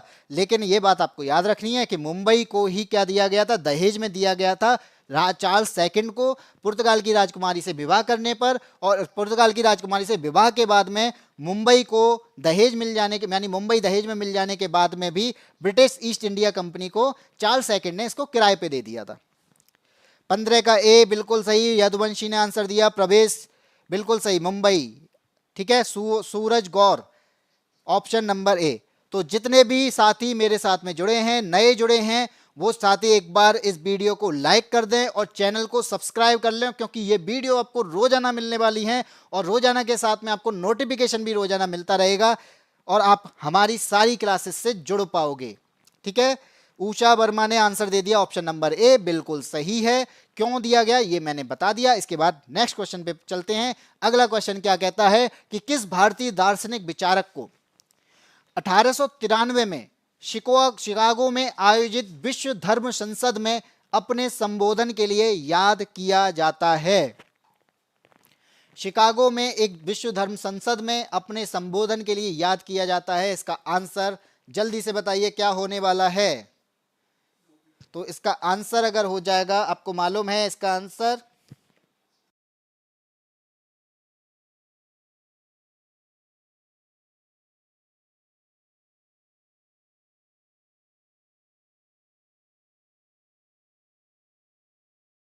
जैसे इनके बाप का मुंबई था। हाँ, इनके बाप का तो नहीं था, लेकिन आ गए थे उस टाइम पे, सब लोग थे, पुर्तगाली भी हमारे यहाँ पे थे, अंग्रेज भी थे, फ्रेंच भी थे, डच भी थे। तो ये सभी लोग हमारे यहाँ रुके हुए थे।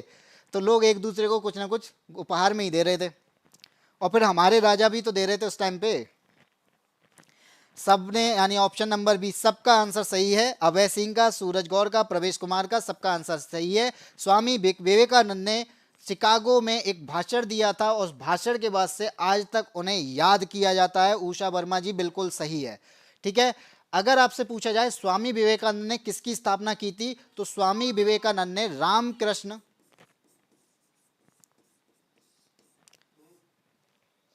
तो स्वामी विवेकानंद ने रामकृष्ण मिशन की स्थापना की थी। ठीक है। विवेकानंद ने रामकृष्ण मिशन की स्थापना की थी। ठीक है। और अगर आपसे पूछ लिया जाए स्वामी विवेकानंद के गुरु कौन थे, तो स्वामी विवेकानंद के जो गुरु थे, अगर गुरु के बारे में पूछा जाए तो स्वामी विवेकानंद के जो गुरु थे वो कौन थे, रामकृष्ण परमहंस। ये भी आपको याद रखना है कि स्वामी विवेकानंद के जो गुरु थे वो रामकृष्ण परमहंस थे। इसी वजह से इन्होंने रामकृष्ण मिशन की स्थापना की थी। अगर आपसे पूछ लिया जाए राजा राम मोहन ने क्या किया था, तो इन्होंने ब्रह्म समाज की स्थापना की थी। ठीक है। किसकी की थी, ब्रह्म समाज की स्थापना की थी। और सर्वपल्ली राधाकृष्णन, इनको सभी जानते होंगे कि ये भारत के सेकंड प्रेसिडेंट थे। ये कौन थे, भारत के सेकंड प्रेसिडेंट थे। और इसके अलावा इनका जन्म होता है 5 सितंबर को, जिसके उपलक्ष्य में टीचर्स डे भी मनाया जाता है। ये एक तरीके, ये भी क्या थे, ये टीचर हुआ करते थे। तो यहाँ पर 5 सितंबर को टीचर्स डे जो मनाया जाता है वो इनके जयंती पर ही मनाया जाता है। और ये भारत के सेकंड प्रेसिडेंट भी रहे थे। स्वामी विवेकानंद, उनके जन्म 12 जनवरी 1863, युवा दिवस 12 जनवरी को युवा दिवस। ठीक है। 16 का बी सजेंद्र यादव, प्रवेश कुमार। हाँ, यूथ डे जो मनाया जाता है वो इन्हीं के जन्मदिन पर मनाया जाता है। ठीक है, बिल्कुल सही है प्रवेश कुमार। चलिए नेक्स्ट क्वेश्चन की बात करते हैं। अगला क्वेश्चन क्या है आपके सामने, अगला है भारतीय साहित्य में आरंभिक 20वीं शताब्दी के मुख्य हिंदुस्तानी लेखक धनपत राय। ये धनपत राय इंपॉर्टेंट क्वेश्चन है। धनपत राय कौन थे, आपसे अगर ये पूछ लिया जाए तो इसका आंसर, हाँ, सती सिस्टम को भी खत्म करने वाले भी राजा राम मोहन राय ही थे। ये भी आपको याद रखना है। ठीक है।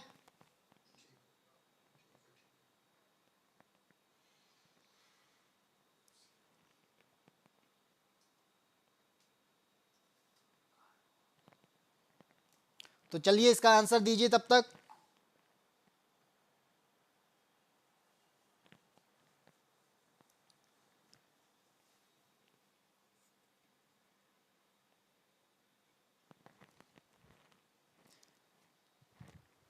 तो आपको पता है आज क्रिकेट आ रहा है और क्रिकेट का फाइनल है और हम आपकी क्लास ले रहे हैं। मैच सामने चल रहा है लेकिन मैच देख नहीं पा रहे हैं, ठीक है। तो आप, अगर हम क्रिकेट को छोड़कर आपको पढ़ा रहे हैं तो आप वीडियो को लाइक और चैनल को सब्सक्राइब जरूर कर लें, क्योंकि आपके लिए हम आज पढ़ा रहे हैं जबकि मैच देखने का बहुत मन है। उषा वर्मा ऑप्शन नंबर सी, अभय सिंह ने दिया है ऑप्शन नंबर ए, प्रवेश कुमार मुंशी जी। धनपत राय को मुंशी प्रेमचंद्र के नाम से भी जाना जाता है, ये बात आपको याद रखनी है। धनपत राय को मुंशी प्रेमचंद्र के नाम से भी जाना जाता है और मुंशी प्रेमचंद्र ने एक साहित्य यानी लिखा था जिसको आप आज भी जानते हैं, गोदान, ठीक है। और अगर यहां पे आपसे पूछा जाए कि बंकिम चंद्र चटर्जी ने क्या किया था, तो बंकिम चंद्र चटर्जी के बारे में पूछा जाता है तो इन्होंने वंदे मातरम को लिखा था, ठीक है, वंदे मातरम को लिखा था। अब मैं आपसे अगर एक क्वेश्चन पूछूं तो आपका क्वेश्चन है जन गण मन, जो कि आपका क्या है, ये आपका राष्ट्रीय गान है और वंदे मातरम आपका राष्ट्रीय गीत है। तो राष्ट्रीय गान को लिखने वाले कौन थे, राष्ट्रीय गान को किसने लिखा था, इसका आंसर जल्दी से जल्दी कमेंट बॉक्स में दे दीजिए, बहुत जल्दी। और तब तक मैं देख लेता हूं स्कोर। 70 का सी, सबका आंसर बिल्कुल सही है। सजेंद्र यादव, अभय सिंह ए नहीं है, जल्दी से आंसर दीजिए।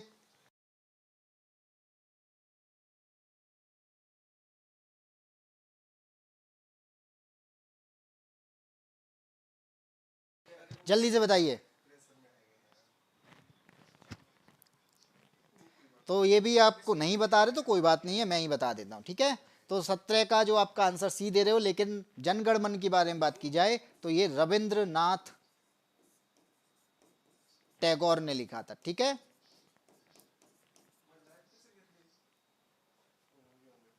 ठीक है, गुरुदेव प्रवेश कुमार, हाँ जी।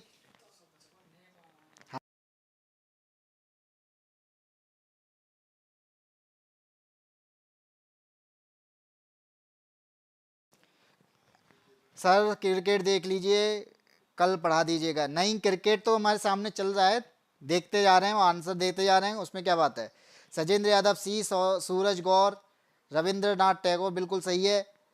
प्रवेश कुमार, हाँ, बेंगला लैंग्वेज आपकी बंगाल की लैंग्वेज में लिखा था। और जो भी साथी हमारे साथ में नए जुड़े हैं वो इस चैनल को सब्सक्राइब जरूर कर लें, और आपका प्यार इसी तरीके से मिलता रहे तो हमारे सब्सक्राइब भी आज 50 हो जाएंगे। कितने 50, कितने 50? तो हमारे जो सब्सक्राइबर इस टाइम पे हैं वो 2748 हैं। तो अगर आप में से कोई दो लोग ऐसे हैं जो इसको सब्सक्राइब कर लेंगे तो सब्सक्राइब करने के बाद में हमारे सब्सक्राइबर जो हैं 2750 हो जाएंगे। तो जल्दी से हमारे चैनल को सब्सक्राइब कर लीजिए और ऐसी क्लासेज आप रोजाना मिलती जाएंगी जिसमें हम बिना स्वार्थ के आपको पढ़ाते जा रहे हैं। इसके अलावा ये क्लासेज आपको रोजाना मिलती रहेंगी और यूपी के मॉक टेस्ट को करते रहोगे, आपका यूपी पुलिस का पेपर भी हम फाइट कराएंगे। और ये क्वेश्चंस आप देख पा रहे हो, ये क्वेश्चंस भी आपके आए हुए एग्जाम्स में आए हुए क्वेश्चंस हैं। इसके अलावा ये किसी ना किसी एग्जाम से, यानी यूपी के किसी ना किसी एग्जाम में आए हैं। इसका मतलब है कि यूपी से रिलेटेड क्वेश्चंस ही हम आपके सामने लेके आ रहे हैं। आमी तुमा के भालोवासी सर, भाई इसका मतलब क्या होता है, कैसे हो आप, मुझे लगता है शायद इसका मतलब कैसे हो आप होता है। मैं तो बढ़िया हूँ, ठीक है, चलो। और मैं बढ़िया हो जाऊंगा अगर आप 2 सब्सक्राइबर और बढ़वा दो तो और बढ़िया हो जाऊंगा अशोक भाई। चलिए अगले की बात करते हैं। अगला क्वेश्चन है, इनको तो सभी जानते होंगे, हरिवंश राय बच्चन, जो कि अमिताभ बच्चन के पिता हैं, आप सभी जानते हैं। और ये एक बहुत अच्छे पोइट भी हुआ करते थे। इन्होंने काव्य संग्रह, बहुत सारे काव्य संग्रह लिखे हैं और उसमें से इनका सबसे फेमस एक सबसे फेमस एक काव्य संग्रह है जिसको अमिताभ बच्चन गाते रहते हैं कभी ना कभी किसी न किसी के बार उसमें। लव यू सर, इसका मतलब अब ये तो मुझे नहीं पता भाई, बंगाली भी थोड़ी ना आती है मेरे को। सर मेंटल एप्टीट्यूड का क्वेश्चंस कौन सा आ गया, मेंटल एप्टीट्यूड का क्वेश्चन?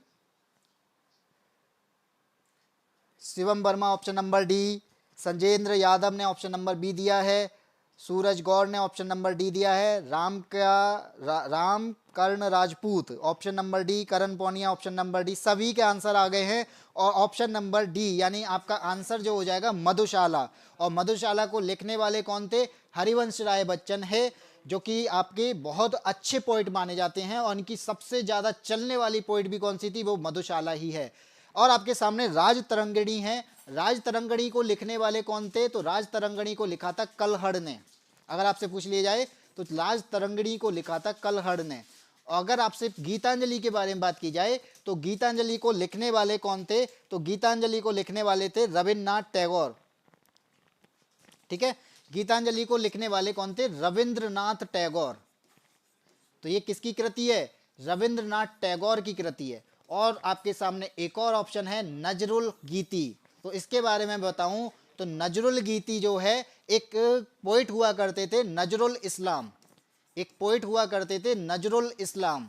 और इन्होंने क्या किया था? इन्होंने 4000 गाने लिखे थे। इन्होंने क्या लिखा था? 4000 गाने, यानी 4000 कविताएं, 4000 पोइट।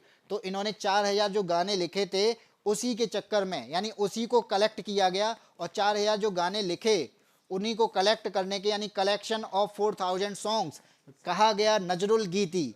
उसी को कहा जाता है नजरुल गीति। तो नजरुल कौन है? ये आपके गायक यानी लिखने वाले हैं, और गीति का मतलब है कि जो इन्होंने गाने पूरे गाए थे। ठीक है, गीतांजलि रविन्द्रनाथ टैगोर, राज तरंगिणी कलहड़। हाँ जी यदुवंशी बिल्कुल सही। प्रवेश कुमार क्या कहना चाह रहे हो? यही तो पूछ रहा हूं, क्या मतलब आप कह रहे थे ना कि मेंटल एप्टीट्यूड। चलिए आगे बढ़ते हैं, नेक्स्ट क्वेश्चन पे आते हैं। तब तक ये तो आपको समझ में आ गया होगा। इसके बाद नेक्स्ट क्वेश्चन है आपके सामने, निम्न में से किस संरचना को प्रथम विश्व युद्ध के दौरान अविभाजित भारतीय सैनिकों के युद्ध स्मृति में बनवाया गया था? यानी प्रथम विश्व युद्ध के दौरान अविभाजित भारतीय सेना के सैनिकों की युद्ध स्मृति में बनवाया गया था। तो आपने देखा होगा इंडिया गेट, यानी इंडिया गेट के बारे में देखा होगा। तो इंडिया गेट पे एक मशाल जलती रहती है, आपने देखा होगा। अगर आप इंडिया गेट जाते हो या गए भी होगे तो आपने इंडिया गेट में एक मशाल जलती रहती है, वो देखी होगी, जो कभी बुझती नहीं है। वो इसलिए भी नहीं बुझती है कि आप क्या कर रहे हैं, सैनिकों को आज भी याद करते हैं। और आप कभी भी देखना इंडिया गेट को, उन पर उनकी स्मृति में उनके नाम भी लिखे हुए हैं। वहां पर आप देखोगे इंडिया गेट को, आप गौर से देखना तो वहां पर उनकी जो सैनिक शहीद हुए थे उन सैनिकों के वहां पर नाम भी लिखे हुए हैं। तो आपके लिए इसका आंसर जो हो जाएगा वो ऑप्शन नंबर बी हो जाएगा। अच्छा, यूपीपी के लिए मेंटल एप्टीट्यूड के क्वेश्चंस भी कराओ। हाँ, वो भी आपके क्वेश्चंस होंगे मेंटल एप्टीट्यूड के। 19 का भी करण पौनिया ने आंसर दे दिया है, 19 का भी अभय सिंह, सजेंद्र यादव, सबके आंसर आ रहे हैं। और यहाँ पर हमारे भी 2750 सब्सक्राइबर हो गए और आपका इसके लिए धन्यवाद दिया जाता है कि जितने भी लोग जुड़े हैं और हमारे साथ में जुड़ने के बाद में चैनल को सब्सक्राइब कर रहे हैं।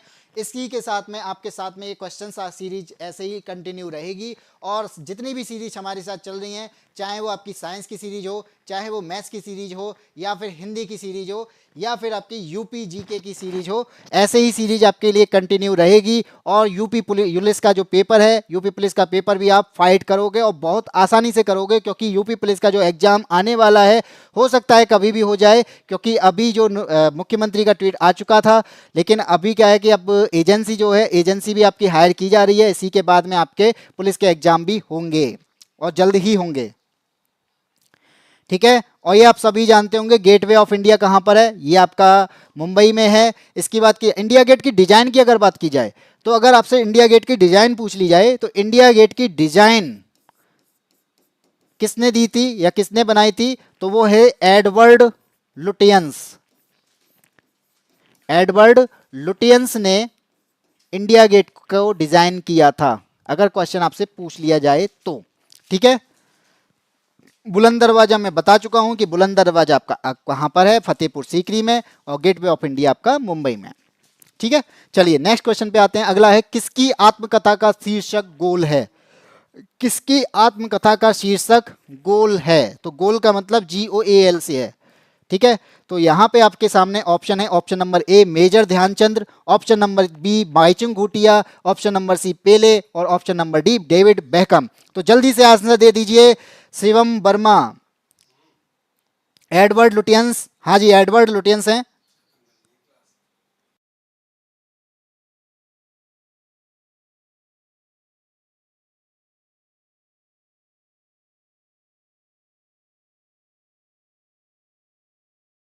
करण पोनिया ने आंसर दे दिया 20 का ए, और उषा वर्मा ने आंसर दे दिया, सूरज गौर, सजेंद्र कुमार, करण पोनिया, शिवम वर्मा, सबने आंसर दे दिया है और बिल्कुल सही आंसर दिया है मेजर ध्यानचंद। यहाँ पे जो बात की जा रही है, मेजर ध्यानचंद ने अपनी आत्मकथा लिखी और आत्मकथा का जो नाम रखा वो रखा गोल, जो कि गोल आपका क्या है कि जो आप हॉकी खेलते हो, हॉकी में जो गोल किए जाते हैं उसके बारे में लिखा, यानी उसके बारे में नहीं, यानी अपने बारे में लिखा, लेकिन गोल जो रिलेटेड है वो आपके हॉकी में जो गोल किए जाते हैं उससे रिलेटेड है। बाकी आपके बाइचिंग बूटिया, पेले, डेविड बैकम, ये आपके फुटबॉल प्लेयर हैं और ये भी गोल ही करते हैं, लेकिन इन्होंने अपनी आत्मकथा नहीं लिखी। ठीक है, चलिए नेक्स्ट क्वेश्चन की बात करते हैं। अगला क्वेश्चन क्या है, सजेंद्र यादव 20 का ए, अभय सिंह सी नहीं है, ए है। ठीक है, अभय सिंह। चलिए, वर्ल्ड वाइड वेब, अब ये आपका कंप्यूटर का क्वेश्चन है। वर्ल्ड वाइड वेब, जब से आप देखते हो कि आप कोई भी वेबसाइट लिखते हो तो उसमें www डॉट करके लिखते हो, तो यहाँ पे इसका मतलब क्या होता है, एक W का मतलब है वर्ल्ड, दूसरे का वाइड और तीसरे का वेब। तो वर्ल्ड वाइड वेब के आविष्कारक के बारे में पूछा जा रहा है, तो इसके आविष्कारक कौन थे, आपसे ये क्वेश्चन पूछा गया है। तो इसका आंसर क्या होगा, रुचि यादव, ऑप्शन नंबर ए बिल्कुल सही था आपका, ऑप्शन नंबर ए। तो यहां पे इसका आंसर क्या हो जाएगा, तो यहां पे आपका आंसर होगा टिम बर्नर्स ली। ठीक है, तो आपके www, इसके इसके जो आविष्कारक थे वो थे टिम बर्नर्स ली।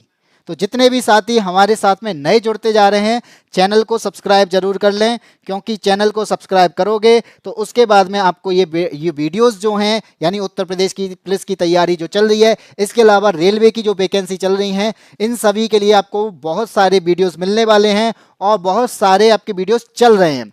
चाहे वो आपकी मैथ्स की किरण की सीरीज हो, किरण की सीरीज भी आपकी अब बनाई जा रही है, उसको भी कंटिन्यू कर दिया गया है, क्योंकि बहुत बच्चों की डिमांड आई कि सर किरण की सीरीज को बनाइए, और किरण की सीरीज के क्वेश्चंस भी आपके बहुत एग्जाम में आते हैं और बहुत अच्छी बुक है, तो उसकी सीरीज को भी आपको देखना है। तो इसका आंसर हो गया टिम बर्नर्स ली, करण पोनिया, उषा वर्मा, अभय सिंह। सब ने, अभय सिंह बी नहीं है, डी है। बिल गेट्स ने नहीं दिया था, बिल गेट्स माइक्रोसॉफ्ट के संस्थापक हैं, बिल गेट्स जो हैं माइक्रोसॉफ्ट के संस्थापक हैं। ठीक है, सूरज गौर ने भी आंसर दे दिया। इसके बाद नेक्स्ट की बात करते हैं। अगला है, महर्षि वाल्मीकि का आश्रम ब्रह्मवर्त में स्थित था, जो वर्तमान में उत्तर प्रदेश के इन जिलों में से कौन सा है। यानी जो वाल्मीकि जो थे आपके, महर्षि वाल्मीकि, उनका आश्रम जो था ब्रह्मवर्त में था, उस ब्रह्मवर्त को आज किस नाम से जाना जाता है, ये हमसे पूछा गया है। और ब्रह्मवर्त जो था वो आपका उत्तर प्रदेश में था, इसलिए ये इंपॉर्टेंट बनता है, क्योंकि यूपी से रिलेटेड क्वेश्चंस आपके पेपर में आने वाले हैं, इसलिए ये इंपॉर्टेंट बन जाता है। और इसका जो आंसर देगा, कौन देगा जल्दी से बताइए। हाँ, रुचि यादव, ऑप्शन नंबर डी बिल्कुल सही है। आपका जो लास्ट क्वेश्चन था टिम बर्नर्स ली, बिल्कुल सही। इसका आंसर कौन देगा जल्दी से बताइए। करण पोनिया, रुचि वर्मा, उषा वर्मा, यदुवंशी, सजेंद्र यादव, शिवम वर्मा। और यदुवंशी ने दिया है 22 का ए, कानपुर बिठूर, बिल्कुल सही। सजेंद्र यादव 22 का बी, करण पोनिया ने ए, शिवम वर्मा ने और अभय सिंह ए। तो यहाँ पर आपका जो आंसर हो जाएगा वो कानपुर के पास में बिठूर नाम की एक जगह है, जहां पर आपका ब्रह्मवर्त स्थित हुआ करता था, जिसका नाम आज बिठूर है। ठीक है, अगर आपसे पूछ लिया जाए वाराणसी में, आपको पता है कि वाराणसी में वाराणसी कॉरिडोर बना था। इलाहाबाद का नाम अब प्रयागराज है, पहले आपका इलाहाबाद हुआ करता था, और प्रयागराज आपका स्टेशन का नाम भी प्रयागराज हुआ है, तो ये भी आपको याद रखना है।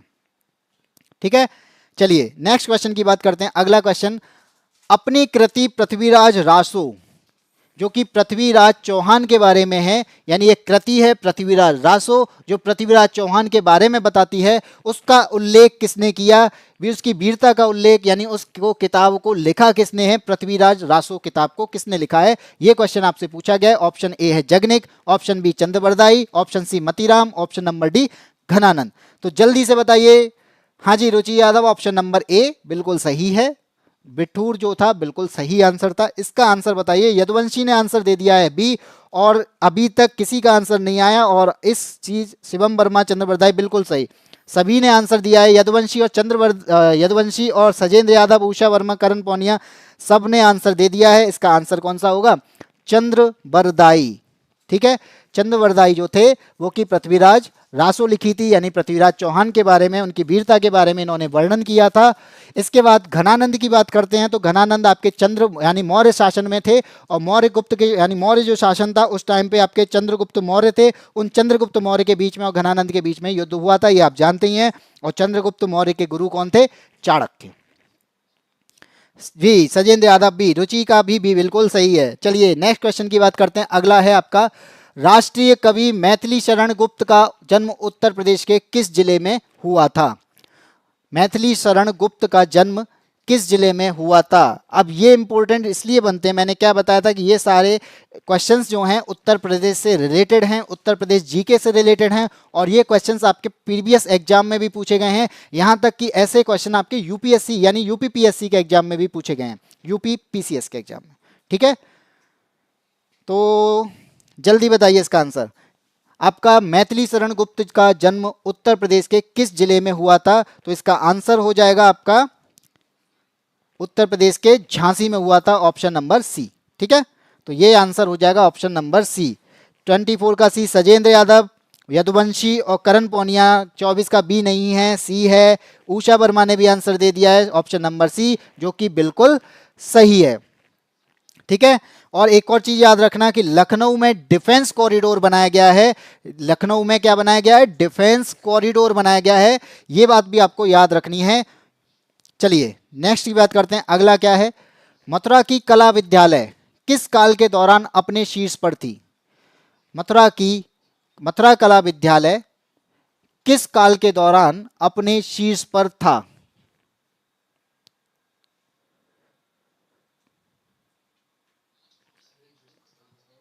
खत्म हो गई बस। ठीक है, हरिओम शिवरे। हाँ जी, हरिओम शिवरे, आज बहुत लेट हो गए, अब तो क्लास ओवर होने वाली है। दो ज़्यादा से ज़्यादा 5 क्वेश्चन रह गए हैं और होने ही वाले हैं। क्या बात है, आज लेट कैसे हो गए? मैच देख रहे हो क्या? इसका जो आंसर हो जाएगा वो हो जाएगा कुषाण। ठीक है, सजेंद्र यादव ए नहीं है, अभय सिंह का आंसर सही है, Usha Verma option number B होगा इसका आंसर। ठीक है, कुषाण वंश में आपके मथुरा कला विद्यालय अपने शीर्ष पर थी। अब आता है आपका अगला क्वेश्चन, गुप्त काल का टेराकोटा जिसको हम पकी हुई ईंट कहते थे, जो कि आपकी पकी मिट्टी की वजह से, मिट्टी से बनी होती थी, मिट्टी की बनी हुई ईंट, जो कि आपकी कहाँ पाई जाती थी ये पूछा गया है। यहाँ पर आपका बताया गया ईंटों से बना भीतरगांव, यानी ये आपका भीतरगांव मंदिर है, इसी ईंट से बना था, उत्तर प्रदेश के किस जिले में है? तो इसका आंसर क्या हो जाएगा? सूरजगौर, अभय सिंह जल्दी से बताइए इसका आंसर क्या हो जाएगा? इसका जो आंसर होगा वो हो जाएगा आपका कानपुर, ऑप्शन नंबर बी सही हो जाएगा। ठीक है, यहां पे ऑप्शन नंबर बी सही हो जाएगा, बिल्कुल सही। हरिओम ने आंसर दे दिया, यदुवंशी ने आंसर 26 का सी, यदुवंशी गलत हो गया। रुचि यादव ने बिल्कुल सही आंसर दिया है। शिवम वर्मा, गोरखपुर नहीं है, कानपुर है। ठीक है, यहां पे जो आंसर होने वाला है वो कानपुर है, गोरखपुर नहीं है भाई। भीतरगांव मंदिर आपका कानपुर में है, ये क्वेश्चन पूछा गया है। इसमें तो थोड़ा सा ये गुप्त काल का पूछा गया, लेकिन भीतरगांव मंदिर के बारे में पूछा गया है, तो भीतरगांव मंदिर जो है वो आपका कानपुर में है।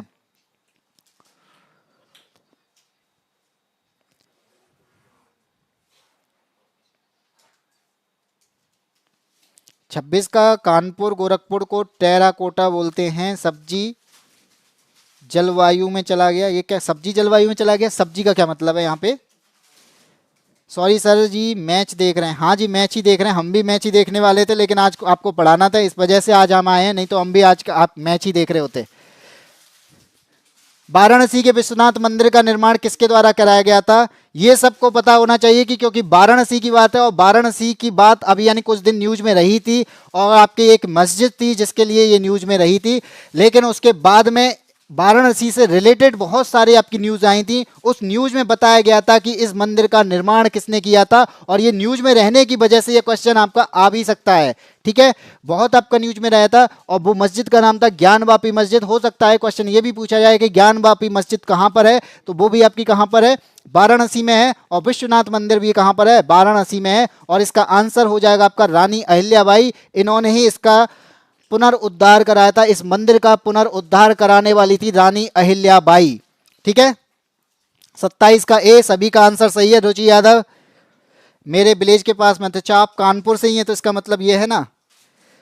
हरिओम से भरे कल से टाइम पे आ जाएंगे, आज मैच की वजह से लेट हो गए, कोई बात नहीं है। मोटिवेशनल गुरु ऑप्शन नंबर ए, सजेंद्र यादव ने भी दिया ऑप्शन नंबर ए, उषा वर्मा का भी ऑप्शन ए। ठीक है, तो यहाँ पे सभी का आंसर सही है, ऑप्शन नंबर ए ही है। उत्तर प्रदेश के लोकायुक्त के बारे में बात की जा रही है।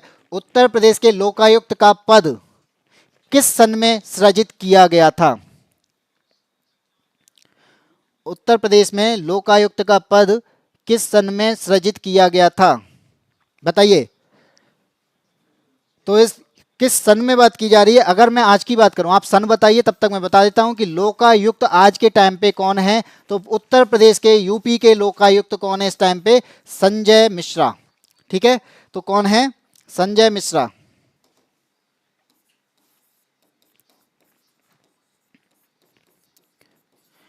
और 1965, तो इसका जो आंसर है वो 1965 नहीं है, 1975 है। ठीक है, इसका ऑप्शन नंबर सी सही होगा, इसका 1975 है। यूपी में लोकायुक्त का जो पद था वो 1975 में सृजित किया गया था। और आज के टाइम पे लोकायुक्त कौन है? संजय मिश्रा आज के टाइम पे लोकायुक्त हैं। 28 का 1975। हाँ जी, मोटिवेशनल गुरु सर ये कोचिंग कहाँ है? तो भाई ये कोचिंग आपकी ऑनलाइन है यूट्यूब पर। सजेंद्र यादव बी, हाँ, जिसका भी आंसर सी है वो 1975 वही लोग सही हैं, बाकी लोग सही कर लें। ठीक है, इसके बाद नेक्स्ट क्वेश्चन की बात करते हैं। अगला क्वेश्चन आपके सामने है, फर्रुखाबाद में गंगा नदी के किनारे मुगल घाट का निर्माण किस बादशाह ने करवाया था? फर्रुखाबाद में गंगा नदी के किनारे मुगल घाट का निर्माण कौन से बादशाह ने कराया था? ऑप्शन है Akbar, option number B Aurangzeb, C है आपका शाहजहां, ऑप्शन नंबर डी है जहांगीर। तो जल्दी से इसका आंसर दीजिए। और यहां पे विकेट गिरता हुआ, तीसरा विकेट,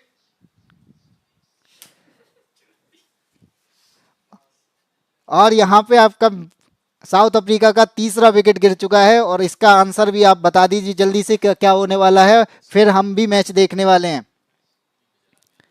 ठीक है, तो इसका जो आंसर होने वाला है वो हो जाएगा आपका option number B, Aurangzeb. Option number B, Farrukhabad में जो आपका मुगल घाट का जो निर्माण कराया था वो कराया था औरंगजेब ने। सर ऑफलाइन नहीं पढ़ाते, पढ़ाते हैं मोटिवेशनल गुरु भाई, पढ़ाते हैं। तो आप जल्दी से आप ऑनलाइन पढ़ लीजिए, आप ऑनलाइन में पढ़ो, ऑनलाइन में हम रोजाना मिलेंगे, आपको ऐसी क्लासेस मिलने वाली हैं। इसलिए चैनल को सब्सक्राइब जरूर करें, और सब्सक्राइब करने के बाद में आपको धीरे धीरे पता भी चल जाएगा कि हम कहाँ पढ़ाते हैं और आपको कहाँ पढ़ने आना है। ठीक है, मोटिवेशनल गुरु वैसे अगर आप हो कहाँ से? मोटिवेशनल गुरु जल्दी से बताइए आप कहां से हैं, तब तक मैं नेक्स्ट क्वेश्चन ले लेता हूं। अगला क्वेश्चन आपके सामने, निम्न में से किस लोक नृत्य का आयोजन बुंदेलखंड के क्षेत्र में फसल कटाई के लिए समय किया जाता है? कौन सा लोक नृत्य है जब बुंदेलखंड में फसल कटाई हो रही है उस टाइम पे किया जाता है? तो जल्दी से इसका आंसर दीजिए, और यही आपका लास्ट क्वेश्चन है आज का। और आज के लास्ट क्वेश्चन के बाद में इस क्वेश्चन को जल्दी से आंसर दोगे, फिर हम मैच देखने वाले हैं, क्रिकेट देखने वाले हैं।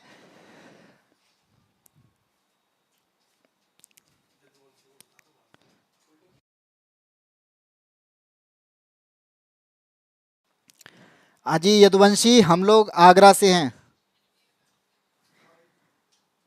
Ruchi Yadav, Sajendra Yadav, option number C नहीं, इसका जो ऑप्शन नंबर होगा वो होगा शेरा। ठीक है, शेरा नाम का एक लोक नृत्य है जो कहाँ किया जाता? फसल की कटाई के समय किया जाता है, और ये बुंदेलखंड रीजन में किया जाता है। और बुंदेलखंड रीजन की बात की जाएगी तो हमीरपुर, झांसी और ललितपुर, यानी बुंदेलखंड रीजन में मैंने बताए थे आपके 7 जिले आते हैं, और 7 जिलों में हमीरपुर आपका एक है, झांसी और ललितपुर, यहां पर आपका कौन सा नृत्य होता है? इन तीनों जगह पर एक नृत्य होता है जिसे हम कहते हैं शेरा। और शेरा जो है वो कब किया जाता है? फसल की कटाई की जाती है उस टाइम पर ये किया जाता है। ठीक है, तो चलिए आज की क्लास यहीं ओवर करते हैं।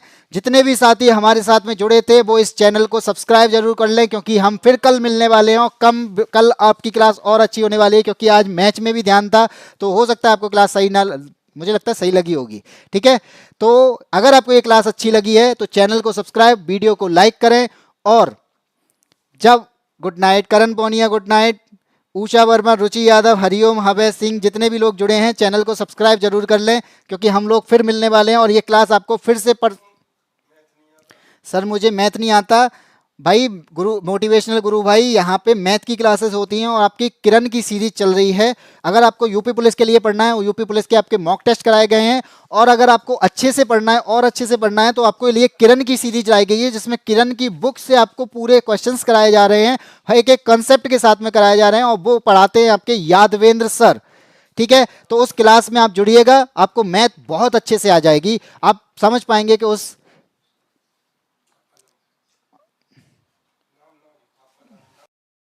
और मेरा नाम है मनीष कुमार शर्मा, और मैं आगरा से आपको पढ़ा रहा हूँ। तो आगरा से मैं क्लास लेता हूँ, इतनी बात। और ये क्लास आपको रोजाना मैं देता हूँ, और रात के 9 बजे। इसके अलावा मैं साइंस की क्लासेस पढ़ाता हूँ, जो कि आपके शाम के 6 बजे क्वेश्चन सीरीज, जो कि चैप्टर वाइज में पढ़ा रहा हूँ। जो और कल संडे है, और कल संडे की क्लासेस ऑफ रहने वाली हैं। आपको फिर से हम मंडे को मिलेंगे, इसलिए मंडे को नोटिफिकेशन आपको मिल रहा है, इसलिए आपको चैनल को सब्सक्राइब करना है, और सब्सक्राइब करने के बाद में आपको नोटिफिकेशन मिल जाएगा, और ये क्लासेस आपको कंटिन्यू फिर से मिलेंगी। तो आज के लिए गुड नाइट, और फिर गुड नाइट के बाद में हमें देखना है इंडिया को मैच कैसे जीतती है। अबे सीइंग टाइम, हाँ, ये क्लासेस आपको रात के 9 बजे मिलती हैं, और साइंस की क्लास शाम को 6 बजे मिलती है, और आपकी यूपी पुलिस की क्लास जो है आपकी मैथ्स की क्लास शाम को 8 बजे मिलती है। ठीक है, तो जितने भी साथी, यानी उषा वर्मा, चैनल को सब्सक्राइब कर लीजिए। मोटिवेशनल गुरु आप भी सब्सक्राइब कर लीजिए, आपसे मिलना बहुत जल्द होगा, क्योंकि आप भी आगरा से हो, हम भी आगरा से हैं। ठीक है, चलिए, तब तक के लिए गुड नाइट, फिर मिलते हैं मंडे को क्लासेस में।